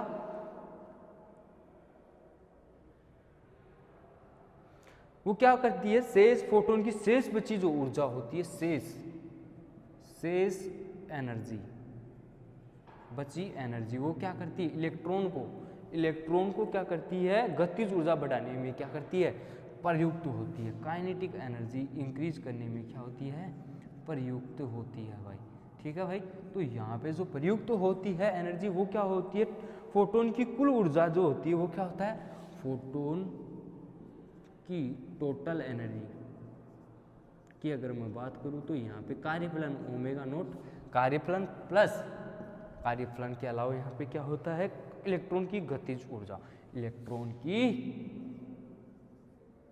गतिज ऊर्जा पे आधारित थी भाई। तो मैं क्या बोल सकता हूँ यहाँ पे कि क्या हुआ कि फोटो इलेक्ट्रिक इफेक्ट की व्याख्या की अगर मैं बात करूँगा तो सबसे पहले आइंस्टीन ने ये प्रकाश विद्युत प्रभाव की व्याख्या की, और वो किसके आधार पर की, प्लांक की क्वांटा थ्योरी के सिद्धांत के आधार पर वहाँ पे यहाँ पे क्या करा, आइंस्टीन ने फोटो इलेक्ट्रिक इफेक्ट को दिया था भाई, ठीक है भाई। तो फोटो इलेक्ट्रिक इफेक्ट में फिर जो आइंस्टीन था उसने क्या माना कि धातु की सतह पर आपतित जो फोटोन्स है, यानी कि ये कोई धातु की अपने पास, इसकी सतह पर जो आपतित फोटोन है, आपतित फोटोन, ये क्या होता है, उसकी जो ऊर्जा होती है, ऊर्जा एनर्जी जो होती है वो दो प्रकार से होती है, तो कार्यफलन ओमेगा नोट, और एक होती है यहाँ पे शेष बची एनर्जी, शेष बची एनर्जी। और शेष बची एनर्जी से मतलब क्या है भाई, यहाँ पे वहाँ पे काइनेटिक एनर्जी जो शेष बची एनर्जी है वो क्या करती है, फोटोन की इलेक्ट्रॉन की गतिज ऊर्जा बढ़ा देती है, गतिज ऊर्जा को बढ़ा देती है। और वहाँ पे जो गतिज ऊर्जा इंक्रीज हो जाती है तो वहाँ पे फोटो इलेक्ट्रिक की टोटल जो एनर्जी होती है वो कार्यफलन प्लस इलेक्ट्रॉन की गतिज ऊर्जा के बराबर होती है। इतनी बात समझ में आ गई हो गई भाई। अब मैं इसी थ्योरी को आगे बढ़ाता हूँ भाई, देखना कैसे, देखना भाई। ये अपना क्या है यहाँ पे, फोटो इलेक्ट्रिक इफेक्ट है। अब मैंने क्या बोला, दो प्रकार से बांटा, एक कार्यफलन ओमेगा नोट एंड फोटोन की शेष बची ऊर्जा जो इलेक्ट्रॉन की गतिज ऊर्जा बढ़ाने में काम में ली जाती थी। तो वहाँ पे मैंने क्या लिखा, दो बातें लिखी, ओमेगा कार्यफलन और एक क्या लिखा हुआ है, टोटल एनर्जी। टोटल एनर्जी जो किसके बराबर थी, omega naught plus kinetic energy. तो यहाँ पे टोटल एनर्जी भाई क्या होती है, E बराबर एच म्यू होता है। अपन को पता है एनर्जी का फॉर्मूला क्या होता है, E बराबर एच म्यू। तो टोटल एनर्जी से मतलब H mu omega naught plus kinetic energy 1/2 mv²। ये होता है भाई काइनेटिक एनर्जी का फॉर्मूला, 1/2 mv²। यही होता है, यही होता है भाई। तो यहाँ पर मैं क्या बोलूँगा, इसको मैं इक्वेशन 1 दे दूँगा। इसको मैंने क्या दे दी, एक इक्वेशन दे दी। अब क्या होगा यहाँ पे कि जो दहली आवर्ती म्यू नॉट है वो क्या कराएगी, जब दहली आवर्ती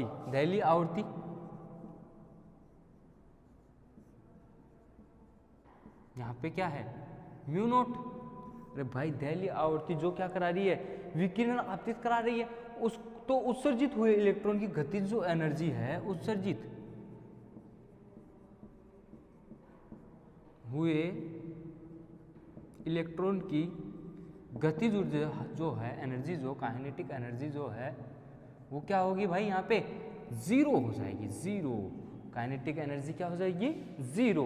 तो मैं क्या बोलूँगा यहाँ पे कि जब सतह पर दहली आवर्ती म्यू नॉट का विकिरण आपतित कराया जाता है तो उत्सर्जित हुए इलेक्ट्रॉन की जो गतिज ऊर्जा जीरो होती है, इस स्थिति में क्या होगा, एच म्यू नॉट। अरे भाई म्यू नॉट मान लिया मैंने म्यू को, ओमेगा नोट प्लस जीरो, ये हो गया भाई। काइनेटिक एनर्जी यहाँ पे क्या हो गई, जीरो हो गई। और काइनेटिक एनर्जी अगर जीरो हो गई तो मैं क्या कर सकता हूँ, इक्वेशन 1 एंड 2 से, इक्वेशन 1 एंड 2 से मैं क्या कर सकता हूँ, 1 एंड 2 से मैं क्या कर दूंगा भाई, यहाँ पे 1 एंड 2 से अगर मैं बात करूँगा तो यहाँ पे मैं लिख सकता हूँ 1/2 mv² बराबर H mu minus H mu naught. लिख सकता हूँ कि नहीं लिख सकता भाई, लिख सकता हूँ कि नहीं लिख सकता, लिख सकता हूँ। क्यों, क्योंकि एच म्यू नॉट बराबर है 0 ओमेगा, ठीक है। तो अब मेरे को पता है ओमेगा की वैल्यू क्या है, यहाँ पे मैं कैसे कर दूँ, देखो यहाँ पे समझना एक बार, मैं क्या लिख सकता हूँ, यहाँ पे देखना एक बार, मैंने क्या लिखा, एच म्यू बराबर omega naught plus half mv²। यहाँ पे क्या है, H mu naught, H mu naught यानी कि मैंने ओमेगा बराबर क्या लिखा, एच म्यू नोट।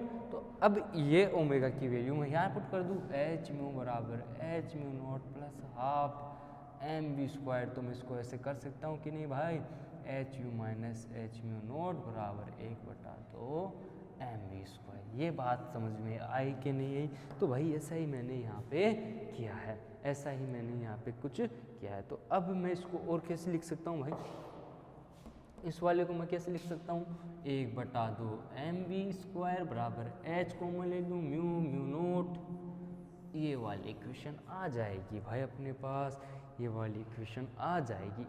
और इस समीकरण को क्या कहते हैं, आइंस्टीन का प्रकाश विद्युत प्रभाव, आइंस्टीन का क्या बोलते हैं, फोटो इलेक्ट्रिक इफेक्ट बोलते हैं। इस वाली जो इक्वेशन को क्या बोलेंगे अपन, आइंस्टीन की फोटो इलेक्ट्रिक इफेक्ट का सिद्धांत अपन इस वाली इक्वेशन को बोलेंगे यहाँ पे।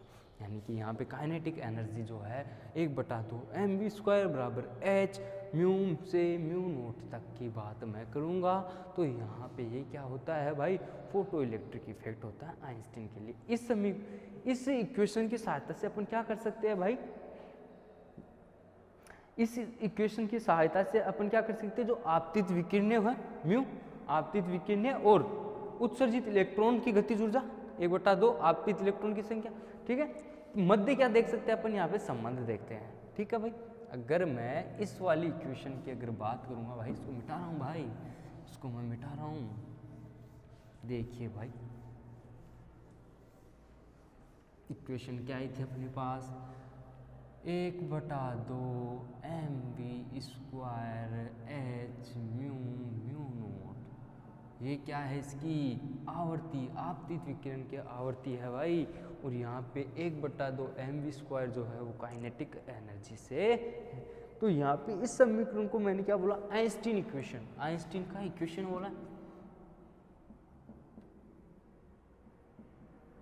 ठीक है भाई, आइंस्टीन है। अब मैं यहाँ पे क्या करूँगा कि 1/2 mv² h म्यू नोट, तो यहाँ पे मैं क्या बोल सकता हूँ कि आपतित विकिरण की आवर्ती, आपतित विकिरण की आवर्ती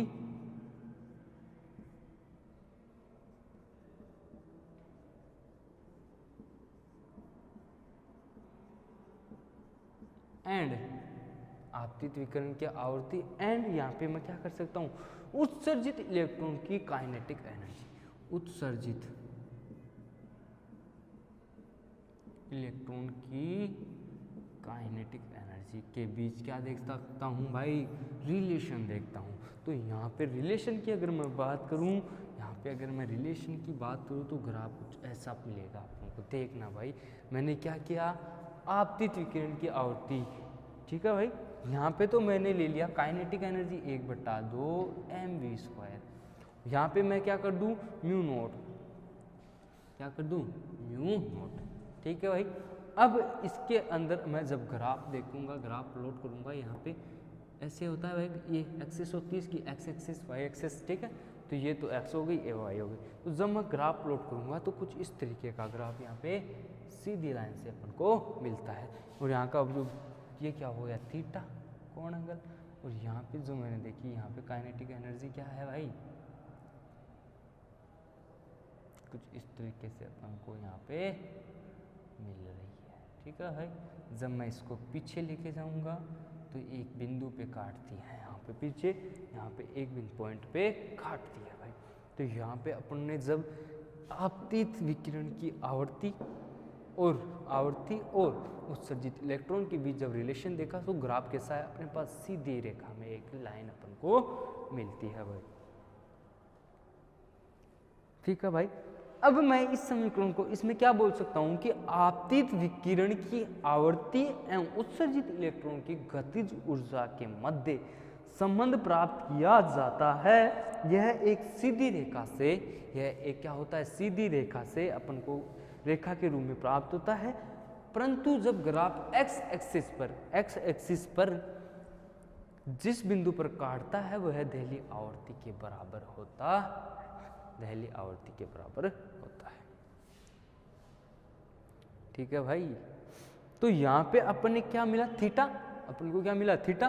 तो यहाँ पे अपन क्या बोल सकते हैं, थीटा, और ये इसका लंब आधार और करण होता है भाई, लंब आधार और करण, ठीक है। तो यहाँ पे tan थीटा बराबर मैं क्या लिख सकता हूँ, tan थीटा बराबर लाल बट्टा आधार, लंब बटा आधार। यहाँ पे लंब बटा आधार से मतलब है कि काइनेटिक एनर्जी से, यानी tan थीटा जो है वो किसके बराबर है भाई, 1/2 mv² बटे 1/2 mv² बटे म्यू से म्यू नोट, म्यू से म्यू नोट बराबर h। ये अपने को रिलेशन यहाँ पे मिलेगा। तो यहाँ पे इस वक्र का ढाल क्या है भाई, जो इंटरसेप्ट है वो ढाल की अगर मैं बात करूँगा तो यहाँ किस tan थीटा किसके बराबर है, 1/2 mv² h mu naught h के। तो ये अपन को पता है इस वाली इक्वेशन में जब मैं 1/2 mv², अरे भाई ये नीचे ले जाऊँगा, म्यू से म्यू नोट वो किसके बराबर आएगा, h के। तो यही तो बात मैंने यहाँ लिखी है, यही तो बात मैंने यहाँ पे लिखी है। तो ये क्या हुआ, उसका आधार हुआ, और ये क्या हुआ, उसका लंब, और ये क्या हुआ, उसका आधार हुआ। और ये tan थीटा जो ढाल आया अपने पास, जो ढाल आया है वो किसके बराबर है, h के बराबर होगा भाई। इतनी बात समझ में आ गई, वह देली आवृत्ति के बराबर होगा। ठीक है भाई, इस ढाल का मान h के समान आना चाहिए। देखिए भाई यहाँ पे क्या बोलना चाह रहा है,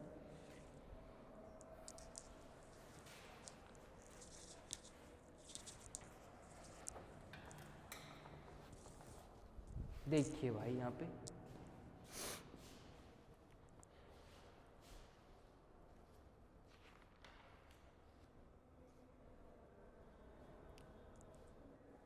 अब देखिए यहाँ पे जो h की वैल्यू है, ठीक है भाई, अब मैं बात कर रहा हूँ यहाँ पे इस कि ये सिद्ध कैसे होता है कि भाई ये प्रकाश विद्युत प्रभाव सही है।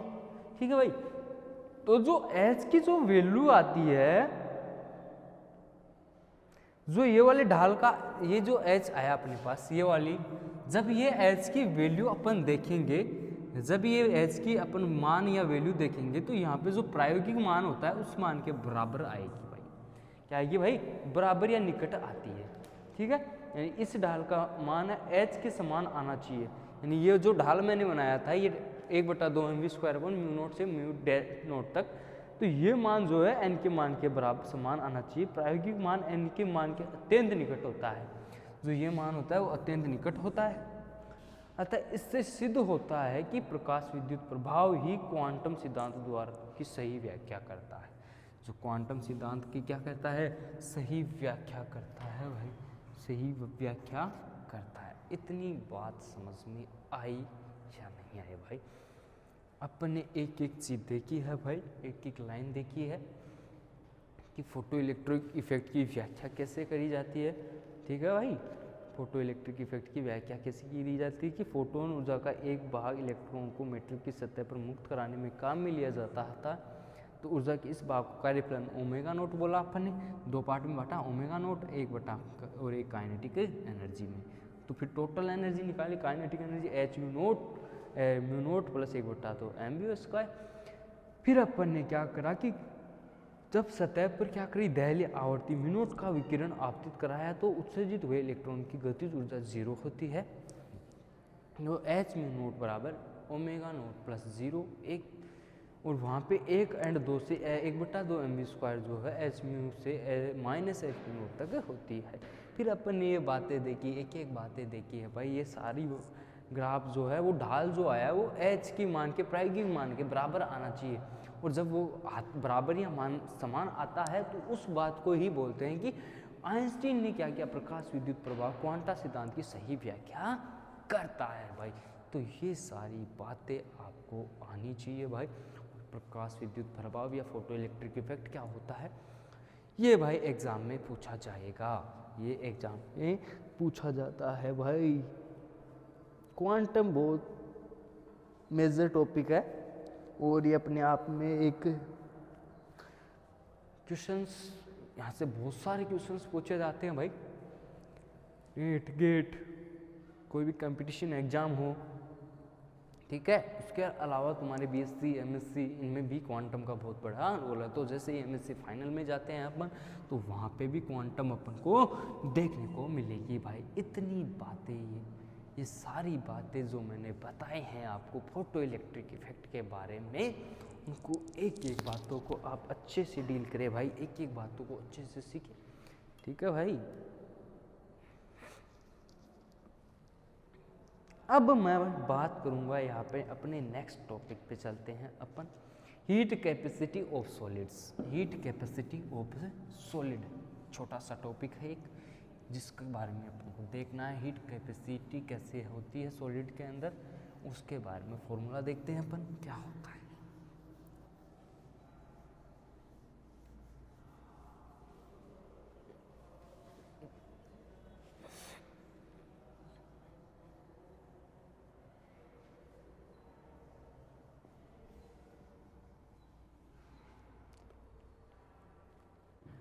देखिए भाई, हीट कैपेसिटी की अगर मैं बात करूंगा,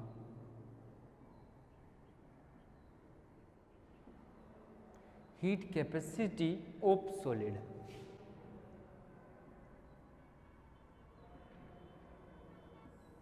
ठीक है भाई, heat capacity of A solid. तो यहाँ पे जो हीट कैपेसिटी का मतलब ठोसों की ऊष्माधारिता के बारे में चर्चा करेंगे अपन। तो यहाँ पे दो साइंटिस्ट थे, एक था डुलोगे एंड पेजिट,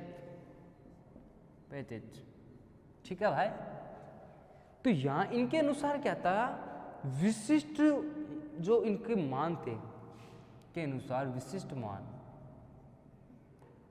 इनटू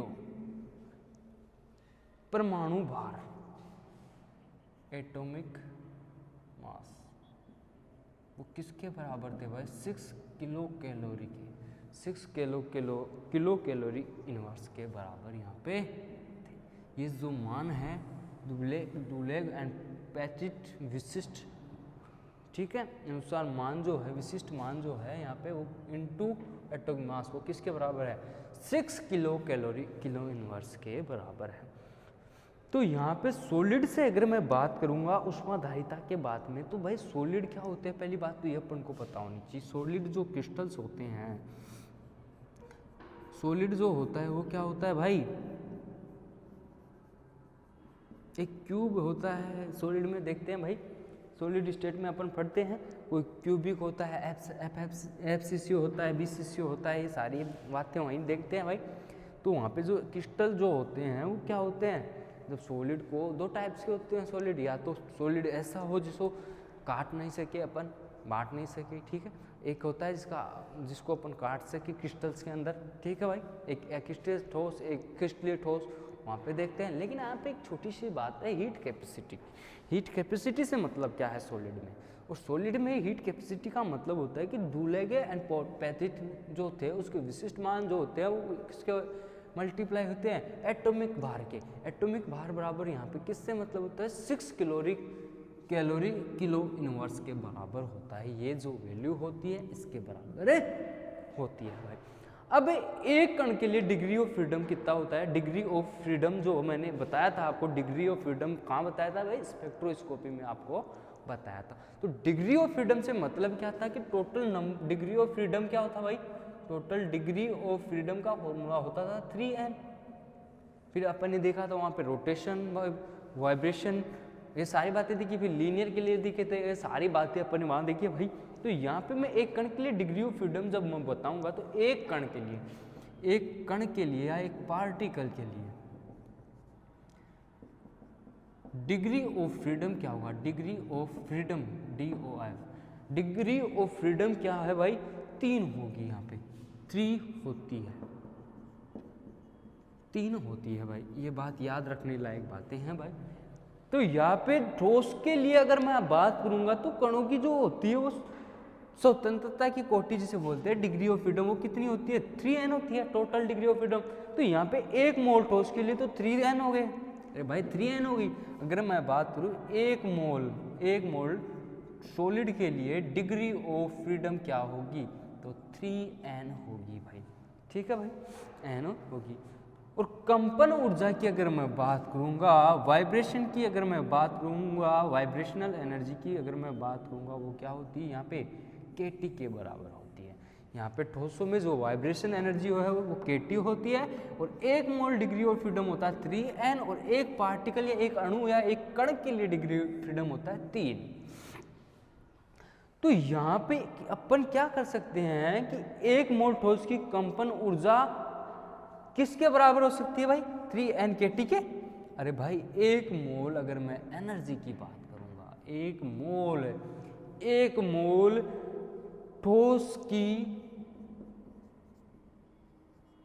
वाइब्रेशनल एनर्जी की अगर मैं बात करूंगा तो किसके बराबर होगी भाई, 3n। एक मोल ठोस की वाइब्रेशनल एनर्जी क्या हो जाएगी भाई, 3n kT के बराबर आएगी। ये बात आप याद रखना भाई।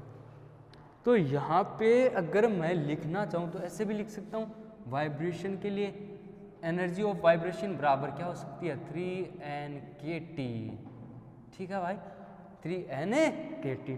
जब और अपन एक बात और है, हीट ऑफ कैपेसिटी को मैं क्या बोलूँगा यहाँ पे, हीट ऑफ कैपेसिटी से मतलब क्या है, अपन को हीट ऑफ कैपेसिटी को CV बोलते हैं भाई यहाँ पे वाइब्रेशन के लिए, और CP किसको बोलते हैं, प्रेशर पे। यहाँ पे क्या होता है, वॉल्यूम पे हीट ऑफ कैपेसिटी। तो अब मैं बात कर रहा हूँ हीट ऑफ कैपेसिटी सॉलिड की, तो यहाँ पे CV बराबर मैं क्या लिख सकता हूँ भाई, CV बराबर मैं क्या लिख सकता हूँ, डेल डिफ्रेंशिएशन भाई, del E upon del T at constant volume. Volume पे यहाँ पे क्या होगा, कांस्टेंट होगा।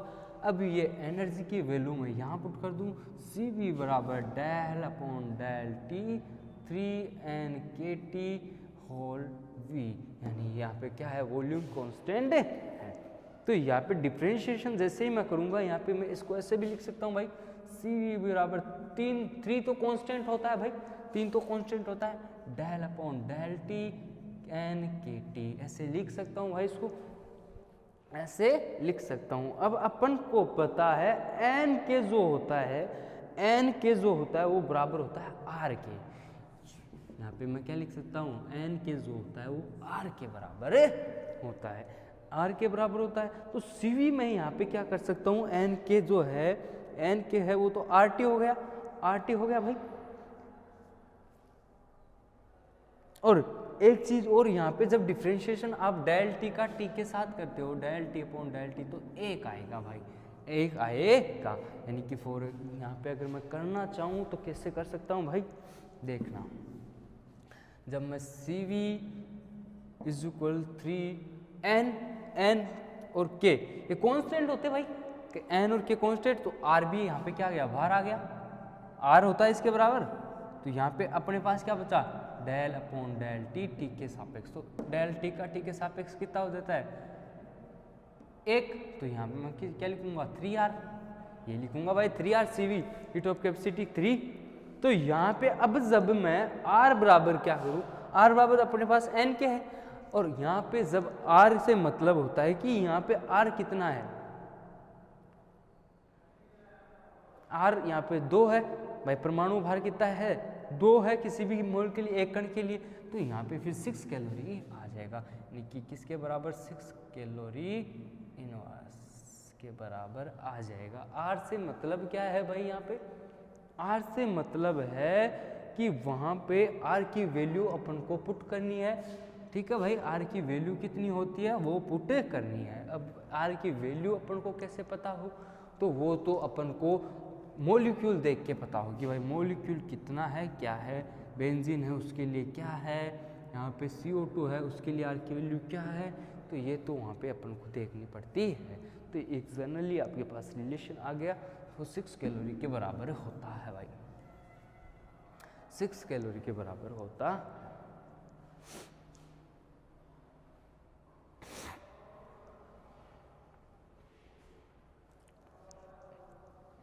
हीट कैपेसिटी से मतलब क्या है भाई, हीट कैपेसिटी से मतलब क्या है, अच्छे से समझिएगा भाई। अपन हीट कैपेसिटी ऑफ सॉलिड की अगर मैं बात करूँ तो यहाँ पे डुलेको एपेटिट विशिष्ट मान इनटू एटॉमिक मास बराबर होता है 6 किलो कैलोरी।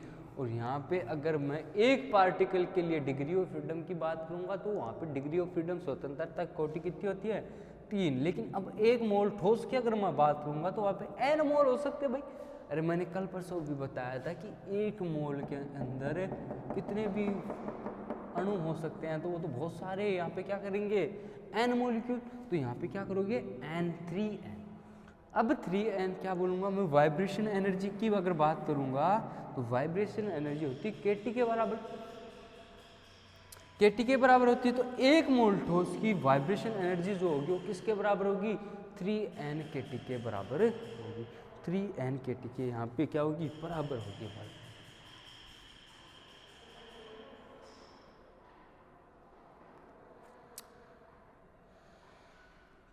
n kT के यहाँ पे बराबर होगी। फिर अपन ने ये वैल्यू कैलकुलेट करी, डिफ्रेंशिएशन करा, और फिर अपन ने ये वैल्यू देखी, CU बराबर होती है 3r, r की अब कितनी वैल्यू होगी, से वो 6 आ जाती है।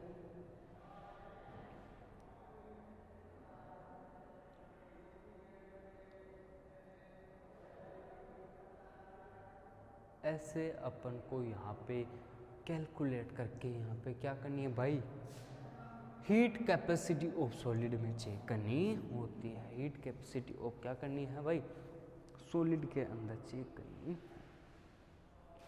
अब नेक्स्ट जो टॉपिक है उसके बारे में डिस्कस करेंगे भाई। नेक्स्ट टॉपिक की अगर मैं बात करूंगा उसके बारे में डिस्कस करेंगे। देखिए भाई,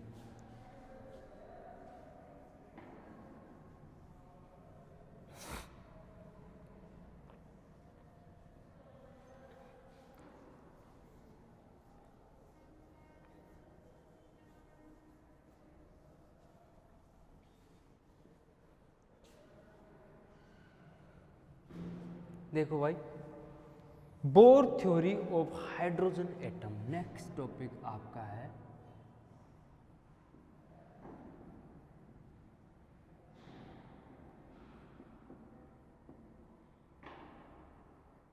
bore theory of hydrogen atom की मैं बात करूंगा। और bore theory of hydrogen atom से मतलब क्या है भाई,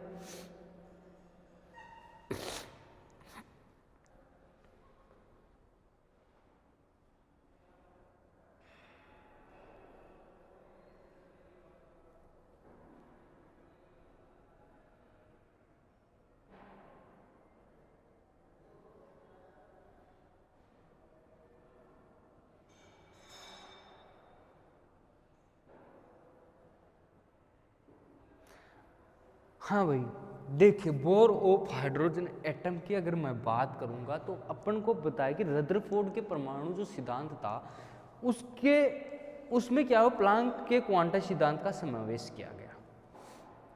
यानी कि रदरफोर्ड का जो परमाणु मॉडल था उसको प्लांक के साथ समावेश करके क्या बनाया गया, यहाँ पे एक बोर थ्योरी, यानी बोर जो वैज्ञानिक था उसने क्या किया, इन दोनों के प्रारूप को समझ के और करके फिर वहाँ पे उसका समावेश करके क्या किया गया, वहाँ पे बोर प्रतिरूप मॉडल लाया गया हाइड्रोजन एटम के लिए।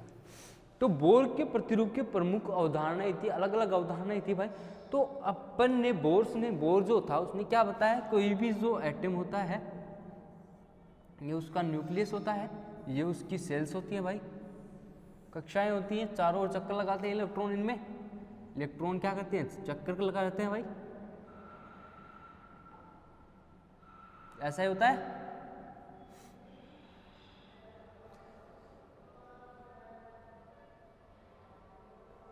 हाँ ऐसा होता है। तो यहाँ पे इलेक्ट्रॉन जो है नाभिक के चारों ओर क्या करते हैं, निश्चित कक्षाओं में वर्ताकार चक्कर लगाते हैं, कंटिन्यूसली चक्कर लगाते रहते हैं इलेक्ट्रॉन। और इलेक्ट्रॉन जब चक्कर लगाते हैं तो ये स्थायी कक्ष कहलाते हैं। ये जो इलेक्ट्रॉन चक्कर लगाते हैं उन कक्षाओं को बोलते हैं स्थायी कक्ष, ठीक है भाई।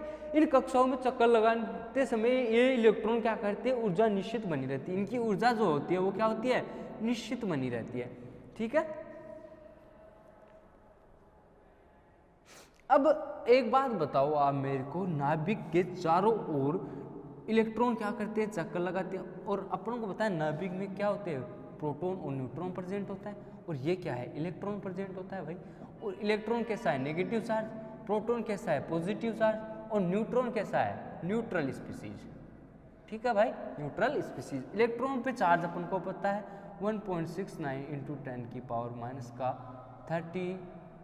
19 कूलम होता, इतना होता है। और यहाँ पे जो प्रोटॉन, यहाँ पे जो नेगेटिव आता है, यहाँ पे 1.6 इंटू 10 की पावर माइनस का 19 कूलम होता है भाई। तो ये तो क्या होता है, चार्ज होता है। यहाँ पर चार्ज की तो मैं बात ही नहीं कर रहा भाई, ठीक है। तो अपन को पता है कि यहाँ पर होता क्या है, सॉरी वो जो मैंने भी लिखा था -1.6 इंटू 10 की पावर माइनस का 9 कूलम होता है भाई। यहाँ पे होता है +1.6 इंटू 10 की पावर माइनस का 9 कूलम। तो ये होता है, यहाँ पे चार्ज होता है। अपन को पता है कि न्यूक्लियस में प्रोटॉन और न्यूट्रॉन प्रेजेंट है, और यहाँ पे नेगेटिव और यहाँ पे पॉजिटिव चार्ज है। तो अपन को पता है इन नेगेटिव और पॉजिटिव चार्ज के बीच में क्या होगा, अट्रैक्शन होगा। क्या होगा, अट्रैक्शन होगा। तो यहाँ पे जो मॉलिक्यूल की जो स्टेबल ये एनर्जी वाले जो क्लास है वो क्या होगी, इनके अंदर आके गिर जाएंगी। ऐसे तो मॉलिक्यूल की क्या होगी भाई, ये इलेक्ट्रॉन चक्कर ही नहीं लगेंगे, डैमेज हो जाएगा ये तो सब कुछ। तो यहाँ पर होता क्या है, जब कक्षाओं में चक्कर लगाते हैं इलेक्ट्रॉन तो दो प्रकार के यहाँ पे फोर्स जनरेट हो जाते हैं, फोर्स से जनरेट हो जाते हैं, 2 टाइप से।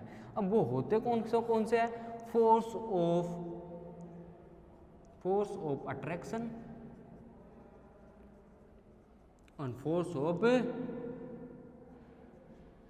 Of repulsion. ये दो फोर्स यहाँ पे क्या होते हैं भाई, जनरेट हो जाते हैं। अब फोर्स ऑफ अट्रैक्शन से मतलब क्या है कि फोर्स ऑफ अट्रैक्शन से यह मतलब है कि भाई जब इलेक्ट्रॉन नेगेटिव चार्ज और प्रोटॉन पे या न्यूक्लियस पे क्या है पॉजिटिव चार्ज, तो अट्रैक्शन के दौरान यहाँ पे क्या होगा कि मॉलिक्यूल्स में जो नाभिक है वो इलेक्ट्रॉन को क्या करेगा, अपनी ओर आकर्षित कर लेगा, वो इलेक्ट्रॉन नाभिक में आके गिर जाएंगे ऐसे तो। लेकिन ऐसा होता नहीं है भाई, ये तो अपनी जगह ही चक्कर लगाते रहते हैं। फिर क्यों नहीं होता ऐसा, किस वजह से? वो होता है फोर्स ऑफ रिपल्सन की वजह से।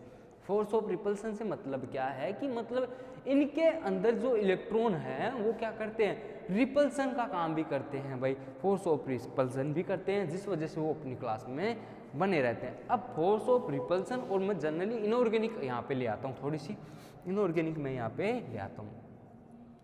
तो यहाँ पे आपने एक पढ़ा होगा effective nuclear charge, Z effective जिसे अपन बोलते हैं। इफेक्टिव न्यूक्लियर चार्ज से मतलब क्या है भाई, इफेक्टिव न्यूक्लियर चार्ज से यह मतलब है कि जब इलेक्ट्रॉन नाभिक के चारों ओर चक्कर लगाते हैं तो फोर्स ऑफ अट्रैक्शन भी होता है और फोर्स ऑफ रिपल्सन भी होता है। जेड इफेक्टिव का मतलब क्या है कि जब प्रभावी नाभिक के आवेश, मतलब क्या है कि यहाँ पे जो इलेक्ट्रॉन है वो क्या करते हैं, परिरक्षण प्रभाव शो करते हैं। और वो परिरक्षण क्या का मतलब क्या है, शिल्डिंग इफेक्ट जिसे अपन बोलते हैं। शिल्डिंग इफेक्ट से मतलब क्या है कि जो अंदर वाले इलेक्ट्रॉन है वो बाहर वाले इलेक्ट्रॉन को क्या करते हैं, बचाए रखते हैं, इस नाभिक से अट्रैक्शन से क्या करते हैं, बचाए रखते हैं। कैसे भाई, कि जैसे फॉर एग्जांपल मैंने यहाँ से गोली चलाई कोई ऐसे, और मेरे सामने कोई बंदा खड़ा है यहाँ पर, तो यहाँ पर अगर मैं गोली चला रहा हूँ उसके बीच में कोई आ जाता है। फॉर एग्जाम्पल जैसे मेरे ऊपर कोई गोली चला रहा है और मेरे आगे कोई ये पेन आ गया और इस पर टकरा के मैं बच गया, तो ऐसा ही कुछ सिस्टम यहाँ से होता है कि फोर्स ऑफ अट्रैक्शन हम न्यूक्लियस इस पे तो लगा लेगा, लेकिन इससे बाहर वाले पे लगाएगा तो ये अंदर वाला इसको बचा लेगा, या फिर साथ वाला इलेक्ट्रॉन बचा लेगा। यानी कि साथ वाला इलेक्ट्रॉन कैसे, चक्कर लगाएगा, इसको धक्का मारेगा, ये खुद आ जाएगा। अंदर वाला कैसे, ये इलेक्ट्रॉन है, ये इलेक्ट्रॉन इसके सामने आ जाएगा, यहाँ से ऐसे मान लो, यहाँ से इसको बचा लेगा। तो ये क्या होता है, शिल्डिंग इफेक्ट। जेड इफेक्टिव जो होता है वो क्या होता है, डायरेक्ट बराबर जेड माइनस सिग्मा, ये फॉर्मूला भी पढ़ा होगा आपने। सिग्मा यहाँ पे शिल्डिंग कांस्टेंट होता है, शिल्डिंग कांस्टेंट होता है भाई, और यहाँ पे क्या है, एटॉमिक नंबर से है मतलब। तो ये बात है ऑर्गेनिक के अपन ने कर ली। लेकिन यहाँ पे क्या है, रदरफोर्ड के अकॉर्डिंग और जो क्वांटा सिद्धांत का समावेश करके बोर ने जो प्रतिरूप बनाया उसमें क्या था कि जब नाभिक के चारों ओर इलेक्ट्रॉन चक्कर लगाते हैं तो वहाँ पे क्या होता है, वो स्थायी कक्षा में चक्कर लगाते हैं और कक्षाओं के चक्कर लगाते समय इलेक्ट्रॉन ऊर्जा निश्चित बनी रहती है। इन इलेक्ट्रॉनों की जो ऊर्जा है वो क्या है, बनी रहती है। तो यहाँ पे कक्षा में चक्कर लगाते समय इलेक्ट्रॉनों के बीच जो बल, फोर्स ऑफ अट्रैक्शन और फोर्स ऑफ रिपल्सन यहाँ पे क्या होता है, जनरेट हो जाता है। दो प्रकार के यहाँ पे क्या होते हैं, बल जनरेट हो जाते हैं। और इन गति के कारण इलेक्ट्रॉन पे लगने वाला जो बल होता है, एक तो आकर्षण बल और एक अपकेंद्रीय बल, जिसे सेंट्रीफ्यूगल फोर्स भी अपन बोल सकते हैं। यानी कि मैं क्या बोलूँगा यहाँ पर, मैं क्या बोलूँगा भाई, देखना, मैं बोल सकता हूँ कि यहाँ पे दो प्रकार के फोर्स जनरेट होकर, एक अट्रैक्शन और एक हो गया सेंट्रीफ्यूगल या फोर्स ऑफ रिपल्सन। अब केंद्रीय बल बोल रहा है भाई ये। अट्रैक्शन और सेंट्रीफ्यूगल फोर्स यहाँ पे क्या हुआ, यानी नाभिक और इलेक्ट्रॉनों के बीच तो क्या हुआ, अट्रैक्शन। अरे भाई नाभिक क्या कर रहा है, इलेक्ट्रॉन को अट्रैक्ट कर रहा है, लेकिन यहाँ पे इन इलेक्ट्रॉन की गति के कारण, यहाँ पे घूर्णन के कारण, ये चक्कर के कारण यहाँ पे कौन सा बल जनरेट हो रहा है, अपकेंद्रीय बल और लगने लग गया, इलेक्ट्रॉन पर लगने वाला अपकेंद्रीय बल। ये दोनों बल एक दूसरे को संतुलित कर देते हैं, यानी कि ये जो दोनों बल हैं एक दूसरे को क्या कर देते हैं, संतुलित। यानी कि संतुलित का मतलब है यह है कि भाई ये इलेक्ट्रॉन अट्रैक्शन करेगा तो उसको क्या करेगा, वो यहाँ पे इलेक्ट्रॉन को धक्का मारेगा, इधर से इधर, इधर से इधर, तो चक्कर लगाता रहेगा, उस वजह से यहाँ पे अपकेंद्रीय बल भी लगेगा। तो ये दोनों बल होने की वजह से, या फोर्स ऑफ अट्रैक्शन और फोर्स ऑफ रिपल्सन होने की वजह से वहाँ पे क्या होगा, वहाँ पर भाई साहब बराबर हो गए ये दोनों बल बराबर, इधर भी ज़ीरो है तो इधर भी ज़ीरो होगा, यानी कि यहाँ पे अपने इलेक्ट्रॉन जो है अपनी जगह रहेगा, नाभिक अपनी जगह, वो ला ही नहीं सकता इलेक्ट्रॉन को इधर अपनी तरफ खींच ही नहीं पाएगा, बराबर कर देगा भाई वो बल को। तो यहाँ पे जो मैं बात बताऊँ क्या हो सकता है भाई, फोर्स ऑफ अट्रैक्शन बराबर फोर्स ऑफ रिपल्सन या सेंट्रीफ्यूगल फोर्स। तो फोर्स ऑफ अट्रैक्शन का फॉर्मूला क्या आएगा, फोर्स एफ फोर्स बराबर यहाँ क्या हो जाएगा भाई के, यानी कि मैं इसको लिख सकता हूँ के Q1 Q2 और R स्क्वायर, ये अपने पास फोर्स का यहाँ पे क्या हो जाएगा, Q क्या है और Q2 क्या है, इलेक्ट्रॉन पर आवेश और नाभिक पर या आवेश। Q1 यहाँ पे है नाभिक पर आवेश, नाभिक पर आवेश या चार्ज की मैं बात कर रहा हूँ, और Q2 से मतलब होता है भाई इलेक्ट्रॉन पर आवेश, इलेक्ट्रॉन पर आवेश से मतलब है। और यहाँ पे जो आर स्क्वायर मैंने बात की वो इनके बीच की जो इंटरन्यूक्लियर डिस्टेंस है उसके बारे में मैं, और के जो है वो यहाँ पे कांस्टेंट है भाई। तो यहाँ पर अपन क्या बोल सकते हैं एक फॉर्मूला कि जो के बराबर क्या लिख सकते, के फोर्स कांस्टेंट है भाई, के फोर्स कांस्टेंट बोलते हैं इस के को, फोर्स कांस्टेंट। तो यहाँ पे Z एटॉमिक नंबर, Ze और E माइनस, यहाँ पे ऐसे लिखूंगा मैं, बटे आर स्क्वायर, ये किसके बराबर होता है भाई, mv स्क्वायर अपॉन आर के बराबर होता है, mv स्क्वायर अपॉन आर के बराबर होता है। के जो होता है वो के जो होता है उसकी वैल्यू होती है 1, CGS पद्धति में जब आप पढ़ते हो तो यहाँ पे के बराबर क्या होता है 1 होता है। तो जब मैं इनके इलेक्ट्रॉन की एनर्जी की बात करूँगा यहाँ पे ऐसे है, तो ये क्या हो जाएगा, यहाँ पे जो होगा वो क्या बनेगा अपने पास माइनस, अरे भाई माइनस आ जाएगा ZE square upon R square बटे mv स्क्वायर अपॉन आर। अरे के तो एक हो गया भाई, के तो एक हो गया, तो यहाँ पे मेरे पास फॉर्मूला क्या आया, मेरे पास फॉर्मूला आया minus ZE square upon R square बराबर mv स्क्वायर अपॉन आर। तो ये क्या होता है, ये क्या होता है भाई, यहाँ पे फोर्स ऑफ अट्रैक्शन बराबर अपकेंद्रीय बल, यानी फोर्स ऑफ अट्रैक्शन बराबर सेंट्रीफ्यूगल फोर्स के यहाँ पे बराबर होगा। इतनी बात समझ में आई या नहीं आई भाई, आप सबको इतनी बात समझ में आई या नहीं आई। ये दो बातें अपन ने क्या क्या देखी भाई, इलेक्ट्रॉन जो होते हैं नाभिक के चारों ओर क्या करते हैं, चक्कर लगाते हैं, और इलेक्ट्रॉन नाभिक, ये पहली बात है कि इलेक्ट्रॉन जो है नाभिक के चारों ओर चक्कर लगाते हैं, निश्चित वर्ताकार कक्षाओं में क्या करते हैं, चक्कर लगाते रहते हैं, ये कक्ष स्थायी कक्ष कहलाते हैं, ठीक है। और फिर इन कक्षाओं में चक्कर लगाते समय इलेक्ट्रॉन की ऊर्जा निश्चित बनी रहती है, ठीक है भाई। सेकंड पॉइंट की अगर मैं बात करूंगा तो यहाँ पे सेकंड पॉइंट क्या लिखोगे कि कक्षा में चक्कर लगाते समय इलेक्ट्रॉन पर दो बल जनरेट हो जाते हैं या कार्यरत होते हैं, यानी कि 2 टाइप के यहाँ पे क्या होते हैं, बल लगने लग जाएंगे, 2 प्रकार के फोर्स ऑफ अट्रैक्शन लगने लग जाएंगे। फिर यहाँ पे वो होते कौन कौन से हैं, ए होगा कौन सा और बी होगा कौन सा, ठीक है। तो एक तो होगा नाभिक व इलेक्ट्रॉन के बीच, अरे नाभिक और न्यूक्लियस और इलेक्ट्रॉन के बीच क्या होगा, अट्रैक्शन, एक फोर्स तो ये लगेगा भाई। और सेकंड कौन सा होगा भाई, सेकंड होगा गति के कारण, इलेक्ट्रॉन की गति के कारण लगने वाला अपकेंद्रीय बल, अपकेंद्रीय फोर्स लगेगा, ठीक है भाई। ये 2 फोर्स यहाँ पे लगेंगे। फिर मैंने बताया अपकेंद्रीय बल जो होगा F बराबर के Q1 Q2 बटे आर स्क्वायर होगा। Q1 यहाँ पे नाभिक पे आवेश होगा और Q2 यहाँ पे क्या होगा, Q2 यहाँ पे होगा इलेक्ट्रॉन पर आवेश होगा भाई, Q2 यहाँ पे क्या होगा, इलेक्ट्रॉन पर आवेश होगा। तो ये बातें आपको अच्छी तरह पता होनी चाहिए क्वांटम मैकेनिक्स में।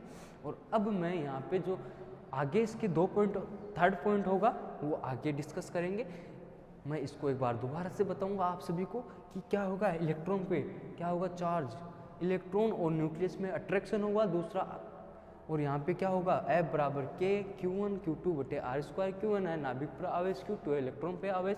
तो यहाँ पे ये इसके बराबर होता है mv स्क्वायर के माइनस Z स्क्वायर, Z यहाँ पे एटॉमिक नंबर होगा, E square upon R square upon mv square, upon R के बराबर होगा।